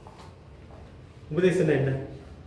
அவங்க என்னன்னா, ஏன்னா இந்த உபதேசம் இந்த அப்போஸ்தலர் நடவடிக்கையில இருந்தால் வெளியிலே வருது. நியாயப்பிரமாணத்தை ஃபுல்லாக கற்று சேர்ந்தவர் பவுல். ஓகே. இவங்க வந்து எஜுகேஷன் இல்லை, ஆனால் கூடவே இந்த ஆண்டவர் உருவாக்குறாரு. ஃபர்ஸ்ட்டாக உள்ள வரும்போது அவங்க விசேஷத்தை பண்ணி மாறுறாங்க. ஆனால் பவுலுக்கு வந்து ஆல்ரெடி அவர் ரொம்ப குவாலிஃபைடான அவர் நபர். அதான் நியாயப்பிரமாணத்தின்படி அவர் கற்றுது. ஆனால் ஜீசஸோட என்கவுண்டர் தான் அவரை மாற்றுது. அப்போ அந்த பிரமாணத்துக்கு வேறுபாடு இல்லை. பவுலுடைய உபதேசம் நம்ம முக்கியமாக இங்கே நம்ம பேசுகிறது என்னன்னா, பவுலுடைய உபதேசத்துக்கும் அப்போஸ்தல உபதேசத்துக்கும் எது பவுலுடைய உபதேசம், எது அப்போஸ்தலர் இந்த 12 பேர். இந்த 12 பேருடைய உபதேசம் எது, பவுலுடைய உபதேசம் எது, எங்கே வித்தியாசப்படுது? ஐயாவுக்கு வந்து பவுலுடைய உபதேசம் தான் அப்படின்ற மாதிரி, இப்போ நமக்கு வந்து பார்க்கும்போது அப்போஸ்தல உபதேசம் தான் அப்படின்ற மாதிரி சொல்லுவாங்க. 12 பேர் தான் அப்போஸ்தல உபதேசம் தான் அப்படின்றது. இந்த 2 பேருடைய உபதேசத்தில் எங்கே வித்தியாசப்படுது, எது வித்தியாசப்படுது, இதெல்லாம் நம்ம கொஞ்சம் புரிஞ்சுக்கிட்டோன்னா நல்லா இருக்கும். பவுலுடைய உபதேசத்துக்கும் 12 அப்போஸ்தலருடைய உபதேசத்துக்கும் பெரிய வித்தியாசம் எது? ஏதாவது இருக்குதா? இருக்கு, கண்டிப்பாக இருக்கு. இவங்க அந்த இல்லை, இருக்கு. அது இருக்கிற எதுன்னு சொல்லணும். அதான் அப்போஸ்தலர்கள் வந்து ஆண்டவர் கூட இருந்தாலும் சில நியாயப்பிரமாணங்களை வந்து அவங்க கடைபிடிச்சிட்டு இருந்தாங்க. விருத்த சேதனம் இதெல்லாம் இது வந்து அறியாமைன்னு சொல்லலாம், புரியாமைன்னு சொல்லலாம். இப்போ பவுலுமே கடைப்பிடிச்சாருன்னா அவருக்கு வந்து ஒரு நோக்கத்தோட கடைப்பிடிச்சார். கிறிஸ்துவுக்கு முன் இல்லை, பவுல் வந்து கிறிஸ்துவுக்கு பின், அதாவது இயேசு ஏற்றுக்கொண்டதுக்கு நான் வந்து பிரமாணம் உள்ளவனுக்கு பிரமாணம் உள்ளவன் தான் அப்படின்னு சொல்லுவார். கடைப்பிடிச்சு தான் சொல்கிறார். ஆனால் இயேசுடைய பிரமாணத்தை நான் விடலை, இன்னொரு வார்த்தை சேர்த்து போடுவார். நான் வந்து ஒரு யூதன் போய் ஊழியம் செஞ்சேன் அப்படின்னா நான் யூதன் தான், நான் யூதனாக தான் செய்வேன்றாரு. இதுதான் முக்கியம். ஆனால் பிரதானப்படுத்தல அவர், இவங்களும் பிரதானப்படுத்தினாங்க, ஆனால் திருத்தினாரு. இது வந்து சபை வரும்போது முக்கியமாக எங்கே நமக்கு குழப்பம் வருது அப்படின்னா, இது வந்து எல்லாமே ஓப்பனாக எழுதி வச்சுட்டாரான் அப்போஸ்தலர் நடவடிக்கைகளில் வந்து. குறிப்பாக வந்து பவுல் ஊழியத்துக்கு அப்புறம் ஒரு மாற்றம் வருது. இது வரைக்கும் பேதுருட்ட மட்டும் ஆண்டவர் வந்து கொர்நேலியு மூலமாக நான் புறஜாதியை ஏற்றுக்கிறேன்னு சொல்கிறாரு. அது வந்து பேதுருக்கு வந்து புரியறதுக்கு கொஞ்சம் கஷ்டமாக இருந்துச்சு, ஆனால் புரிஞ்சுக்கிட்டாரு. ஆனால் பிரதானமாக புறஜாதிக்கு ஊழியம் செஞ்சவர் பவுல் தான். இங்கே என்ன நடக்கு அப்படின்னா வந்து இந்த அந்தியோகாவில் இந்த சம்பவம் நடக்கும். அந்தியோகாவுக்கு வர்றாங்க பேதுரு. இவங்க சென்டர் வந்து எருசலேம் தான். பேதுருடைய சென்டர் வந்து எருசலேம். அந்தியோகியா இப்போ கிறிஸ்டியன் சென்டராக மாறிடுச்சு, அடுத்த சென்டர். ஸோ இங்கே வந்து பேதுரு வர்றாரு. இங்கே பேதுரு வரும்போது, அதாவது அதுக்கு முன்னாடி வந்து இயேசுடைய பவுலுடைய சீசரியார் கூட இருக்கிறவர் பர்னபா யாக்கோபா தெரியல, பர்னபா பவுல் கூட இருக்கிற பர்னபா ஒரு யூதர், இவரும் யூதர். பவுல் கூட இருக்கிற பர்னபா வந்து வித்தியாசம் காட்டல. யூத விசுவாசி கூட சேர்ந்து சாப்பிட்றாரு, அவர் கூட நல்லா பழகுறாரு, மற்ற அந்நிய ஜாதி புறஜாதி விசுவாசியோட பழகுறாரு. பர்னபா இப்படி இருக்கிறாரு. இப்போ பேதுரு ஒரு டீம் அங்கேருந்து வருது, எருசலேம்லேருந்து இங்கே அந்தியோக்கா வருது. வந்த உடனே பேதுரு கொஞ்சம் மிஸ்டேக் பண்ணுறாரு. நம்ம இவங்க கூட சேர்ந்து சாப்பிடக்கூடாது, இவங்க கூட அதிகமாக பழகக்கூடாதுன்ற மாதிரி இது வந்து பேதுரு மனசில் இருக்கிறது. ஸோ இந்த இடத்துல வந்து பவுலுக்கு கோபம் வருது. பவுலுக்கு கோபம் வருது எங்கே வருதுன்னா, பேதுரு செஞ்சால் கூட பரவாயில்ல, அவங்களுக்கு இன்னும் அது புரியலை. ஆனால் இந்த பர்ணபா என் கூட இருக்கிற பர்ணம் அவர் வந்த உடனே இவன் மாறுறான். அது வரைக்கும் என் மாதிரியே சாதனமாக பழகிட்டு இருந்தவன் இப்போ வந்து பேதுரு வந்த உடனே பேதுருவை ப்ளீஸ் பண்ணுறதுக்காக இவனும் அவங்க கூட சேர்ந்துக்கிட்டு புரட்சாதிகளை ஒதுக்குறான். கொஞ்சம் வித்தியாசம். இப்போ தான் அவர் கோபம் வருது. அங்கே தான் நேரடியாக பேசுகிறாரு. அங்கே பேசும்போது உபதேசத்தில் வந்து மாறுபாடு உண்டு. இது வந்து பிரஜாதி ஏற்றுக்கொள்ளாதுதான். உபதேசம் சொல்லி பார்க்கும்போது பவுலே விளக்கு வரணும், அப்போஸ்தலர் நடவடிக்கைகள் வரும். அந்த உபதேசமே பவுல் தான் அந்த பூர்ணப்படுத்தி சொல்றாரு. மற்றவங்களுக்கு அந்த பேதுரு கூட பவுல் சொல்றதை அக்செப்ட் பண்ணிப்பாரு, கேட்டுப்பாரு. அதுக்கப்புறம் நேருக்கு நேரம் பேசுறாரு. இது வந்து கிட்டத்தட்ட சண்டை மாதிரி தான் வரும். நேருக்கு நேரம் தான் பேசுறாரு. ஆனால் பவுலுக்கு ஆண்டவரும் ஏற்கனவே புரிய வச்சாரு. பவுல் சொல்லும்போது இது ஓரளவுக்கு புரிஞ்சுக்கும். அதுக்கப்புறம் பவுலுடைய வாழ்க்கையில மாற்றங்கள்லாம் இல்லாமல் இருக்காரு. இது எதுக்காக அப்படின்னா, இது ஏன் இந்த குழப்பம் வருது அப்படின்னா, ஒரு குரூப் இருக்குது இஸ்ரேல் மக்கள். இது வந்து நீங்கள் இங்கே எங்கே சேலஞ்ச் இருக்குது அப்படின்னா, இப்போ பேதுரு வந்து இஸ்ரேல் மக்களுக்கு தான் அவர் வந்து அப்போஸ்தலர். முக்கியமாக அவங்கள ப்ளீஸ் பண்ணணும். இப்போ வந்து புதுசாக யாரும் ரட்சிக்கப்படணும். இப்போ 5000 பேர் ரட்சிக்கப்பட்டாங்க. இன்னொரு 10,000 பேர் ரட்சிக்கப்படணும்னா பேதுரு வந்து ஒரு யூதனாக தான் இருக்கணும், யூதனாக தான் பழகணும், யூதனாக தான் காட்டணும். இல்லைன்னா மற்றவங்க ரட்சிக்கப்பட மாட்டாங்க. புரியுதா நான் சொல்ல வருது? சில இடத்துல ஒரு பரிசெயரா மாறுவார் பேதுரு. இது வந்து நம்ம எதுக்காக பார்க்குறோம் அப்படின்னா, பேதுரு வந்து பேதுருடைய அழைப்பு வந்து இஸ்ரேல் மக்களுக்கு தான் வரும், யூத மக்களுக்கு தான் வரும். அப்படிங்கும்போது அவர் யூதனாக தான் இருக்கணும். யூதனாக இருந்து, நான் நேற்றுக்கு ஒரு சாட்சி கேட்ட ஒரு டான்ஸர், ஒரு பேர் இன்னும் ஒரு பேர், நிறைய பேர் வந்து ஒரு டான்ஸராக இருந்து இயேசுவை ஏற்றுக்கொண்டார். நிறைய பேர் கேட்குறாங்க, நீ இயேசு ஏற்றுக்கொண்டு இன்னும் சினிமாலேயே இருக்கிற அப்படிங்கும்போது அவர் சொன்ன கடைசியில் ஒரு காரியம் என்ன அப்படின்னா, இப்போ என்ன மாதிரி சினிமாவில் இருக்கிறவங்களை வந்து காப்பாற்றணும் அப்படின்னா, இயேசு காப்பாற்றணும் அப்படின்னா பவுன் சிலாசர் வந்தோ பெர்க்மான்ஸ் வந்தோ நடக்காது. என்ன மாதிரி என்ன ஆள் வச்சு தான் ஆண்டவரை செய்யும். ஸோ இதுதான் நம்ம புரிஞ்சுக்கிறோம். பேதுரு வச்சு தான் இஸ்ரவேலில் காப்பாற்றணும். பவுலுக்கு ஆசரிச்சு வேற, ஆனால் பவுலால் முடியாது, பேதுரு மூலமாக செஞ்சார். அதனால இப்போ பவுல் அழகாக சொல்லுவார், இது வந்து யூத மக்களுக்கு அவர் அப்போஸ்தலர், பிரஜாதிகளுக்கு நான் அப்போஸ்தலர். ஆனால் எங்கள் உபதேசத்தில் வித்தியாசம் இல்லைன்னு சொல்லுவார். ஒரே ஒரு காரியம், இவருக்கு வந்து நான் வந்து இவங்ககிட்ட போய் எல்லாம் படிச்சுட்டு நான் உபதேசம் பண்ணலை பிரஜாதிகளுக்கு, எனக்கு ஆண்டவரை வெளிப்படுத்தினாரு. ஆனால் நான் போய் அவங்க போய் பார்க்கும்போது நான் சொல்லி கொடுத்ததை விட அதிகமாக அவங்க எதுவும் போதிக்கலை. இதெல்லாம் வரும் இந்த அந்தியோகியில் போய் திரும்ப ஒரு எருசலேம் மீட்டிங்லாம் வரும். அவங்களுக்குள்ள இந்த உபதேச குளறுபடியெல்லாம் வரும்போது பெருசாக ஒன்றும் அவங்க சொல்லிக் கொடுக்கல. நான் சொல்லிக் கொடுத்ததை விட பெருசாக ஒன்றும் அவங்க சொல்லிக் கொடுக்கல. அவங்க சொல்லிக் கொடுத்ததெல்லாம் ஒன்று தான். ஏன்னா இங்கேருந்து ஆவியானவர் அவங்கள வச்சு செஞ்சவர், அங்கே வெளியில் என்ன வச்சு செஞ்சார். நாங்கள் சொல்ல உபதேசத்தில் எந்த வித்தியாசம் இல்லை. ஒரே ஒரு காரியம் அவங்க சொன்னாங்க, ஏழைகளை மறந்துடாதுன்னு சொன்னாங்க. ஆனால் நான் ஏழைகளை மறந்து அந்த நினைவு ஆண்டவர் எனக்கும் கொடுத்துருந்தேன் அப்படின்றது தான் வித்தியாசம். இது வந்து நீங்கள் அப்போஸ்தலர் நடவடிக்கை நீட்டாக பார்க்கலாம். எல்லாமே ஒரு வெளிப்படையாக வச்சுக்கலாம். வேறு ஏதாவது சந்தேகம் இருக்கா? உபதேசத்தை பொறுத்தவரை பவுலை வந்து மொட்டை அடிக்க சொல்லுவாங்க ஒரு கடைசியாக. நீங்கள் ஊழியெல்லாம் முடிச்சு கிட்டத்தட்ட லாஸ்ட் 2 இயர்ஸ் இதுதான் அவசரப்பட்டு வருவார் தான். இதைத்தான் வந்து பவுல் வந்து இப்போ எருசலேமுக்கு போகும்போது தன்னை யூதராக காட்டிக்க விரும்புகிறார். அவர் வந்து ஏன் காட்டிக்க விரும்புகிறார்? நடிக்க விரும்பலை. அவரை கொண்டு 4 யூதர் ரட்சிக்கப்படணும், இதான் அவருடைய நோக்கம். இந்த மாதிரி பண்ணுறதுல தப்பு. ஈஸியாக சுவிசேஷம். இப்போ இந்த சினிமாக்காரர் சொன்ன மாதிரி நான் சொன்னால் அவங்களுக்கு புரியும், என்ன அவங்க மாதிரி நான் வாழ்கிறேன், நான் சொன்னால் புரியும். அந்த மாதிரி தான் வந்து பவுல் விரும்புகிறார். மற்றபடி வந்து சபை வந்து அவர் தப்பாக புரிஞ்சுக்கிச்சோம். ஆமாம், குழப்பம் மொட்டை அடிக்க வச்சு தீட்டை கழிச்சு இல்லை. ஆக்சுவலாக வந்து இவர் வந்து தன்னை யூதனாக காட்டிக்கிறதுக்கு தான் சிறைச்சேதம், ஒரு நேர்த்திக்கடன் சொல்லுவாங்க, அதெல்லாம் இருக்குது அவங்ககிட்ட. அந்த முடி வெட்டாமல் இருக்கிறது, போய் வெட்டுறதுலாம் வந்து யூத இதில் உள்ள ஒரு காரியம். இது வந்து பவுல் செய்கிறார். பவுலை செய்ய சொல்கிறாங்க, நீங்கள் வந்து செய்ய சொல்லலை, இவருக்கும் அது இருக்குது. முடி வளர்க்கலைன்னா முடி வளர்க்குறதுக்கு அந்த நேர்த்திக்கடன் தான் செய்ய முடியும். வந்து இப்படியெல்லாம் போதிச்சிட்டிங்களே அப்படின்ற ஒரு கேள்வி இல்லை. அங்கே குழப்பம் வரது எழுதியிருக்காங்க. இதெல்லாம் நம்ம பார்க்க போகிறோம். இந்த குழப்பம் எங்கே வந்துச்சு அப்படின்னா, இவர் வந்து ஒரு யூதன் அல்லாதவனை கூட்டிகிட்டு உள்ளே போயிட்டார் கோயிலுக்குள்ளே. அந்த முடி வெட்டதுக்கெல்லாம் சொல்ல மாட்டாங்க. நீங்கள் நல்லா டீப்பாக வாசிச்சோம்னா எங்கே குழப்பத்தை உருவாக்குறாங்க, எப்படி குழப்பம் வரும்னு தெரியும். இந்த யூத தலைவர்கள் வந்து குழப்பத்தை எப்படி உருவாக்கணும் அப்படின்னா, இவர் வந்து தீமோத்தியை கூட்டிகிட்டு போயிட்டார். தீமோத்தி வந்து ஆஃப் ஜோ, விருத்த சேதனம் பண்ணப்படாது. இவனை இல்லை தீமோத்திக்காரன் அடுத்து வரும். இது வந்து வேறு ஒரு யூதர் அல்லாதவரை வந்து கூட்டிகிட்டு கோயிலுக்குள்ளே போயிட்டார். அதனால தான் அந்த கலக்கத்தை ஏற்படுத்துவாங்க. அது வந்து மிஸ் அண்டர்ஸ்டாண்டிங் தான். ஆனால் இவர் சொல்லுவார், நான் வந்து யாரையும் அப்படி கூட்டிகிட்டு போகிறேன்னு சொல்லுவார். இந்த இதுக்காக பண்ணல, இது வேற. நம்ம சேர்ந்து வர்றதுனால நமக்கு கொஞ்சம் குழப்பமாக இருக்கும். ஆனால் நீங்கள் கொஞ்சம் டீப்பாக வாசிங்க அப்படின்னா அவர் எதுக்காக செய்கிறாரு, என் நோக்கத்தில் செய்கிறாரு, இவங்க எப்படி அதை குழப்பம் உண்டாக்குறாங்க அப்படின்றத நம்ம புரிஞ்சுக்கலாம். இப்போ வந்து ஸ்தேவானை கூட கொள்ளும்போது ஸ்தேவான் வந்து ஒரு காரியத்தை சொல்கிறாங்க, இவர் வந்து மோசே கொடுத்த பிரமாணத்தை மாற்றி சொல்கிறாரு அப்படின்ற மாதிரி. ஆனால் ஸ்தேவான் அப்படியெல்லாம் ப்ரெசென்ட் பண்ண மாட்டார். ஆனால் அது குழப்பம் பண்ணி சாத்தானுடைய வேலைகள் தான். இப்போ இயேசு என்ன சொல்கிறாங்கன்னா, கோயில் அடிச்சு போடு 3 நாள் கட்டுன்னு சொன்னார். அப்போ உண்மையிலே அவர் சொன்ன அர்த்தம் வேறு. ஸோ இந்த மாதிரி சாத்தா வந்து அதை பயன்படுத்துவான். அதை பயன்படுத்தி செய்கிற காரியங்கள் நம்ம பார்க்குறோம். அதனால் வந்து பவுல் வந்து உபதேசத்தில் பார்த்தீங்கன்னா 12 அப்போஸ்தலர் உபதேசமும் பவுலுடைய உபதேசமும் கிட்டத்தட்ட ஒன்று தான். 2 பேரும் வந்து பேசுவாங்க. ஏன்னா தனித்தனியாக அதை இருந்து தான் செய்கிறாங்க ஊழியத்தை. இவங்க யூதர் மத்தியில் செய்கிறாங்க, அவங்க பிரஜார் மத்தியில் செய்கிறாங்க. ஆவியானவர் ஒரே ஆவியானவர். அதனால ஒன்று நாங்கள் அவங்க வந்து பேசும்போது பார்த்தீங்கன்னா என்னை விட அதிகமாக அவங்க எதுவும் செய்யலை. நான் சொன்னது சொல்லிக் கொடுத்ததுக்கு அதிகமாக எதுவுமே சொல்லிக் கொடுக்கல. எனக்கு புரிஞ்சிச்சு. ஒரு காரியம் மட்டும் பேருக்கு சொன்னார், நீங்கள் ஏழைகளை மறந்துடாங்கன்னு சொன்னார். அது செய்கிறதுக்கு எனக்கு அந்த ஆசை இருக்குது அப்படின்னா. ஸோ இதுதான் நம்ம பார்க்குறோம்.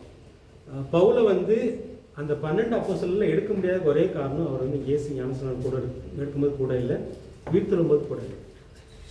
இயேசு காட்சி அளித்தார், மற்ற காரியங்களை பார்க்கலாம். ஆனால் இவருக்கு ஒரு அப்போஸ்தல ஊழியம் இருந்துச்சு. இந்த அப்போஸ்தல ஊழியம் தான். டீ குடிச்சிக்கலாம். மத்தியாஸ் கூட இருந்தாரா? இருந்ததாங்க. அந்த இந்த 2 பேர் 7 பேர் அந்த ஸ்தேவான் அந்த 7 லிஸ்ட் இருக்குல்ல, சரி, அதையும் நம்ம நோட் பண்ணி வச்சுக்கோம். இப்போ எழுதலாமா இல்லை அப்புறமா பார்த்துக்கலாம்? டீ பிரேக் எடுத்துக்கலாம். 5-10 minutes.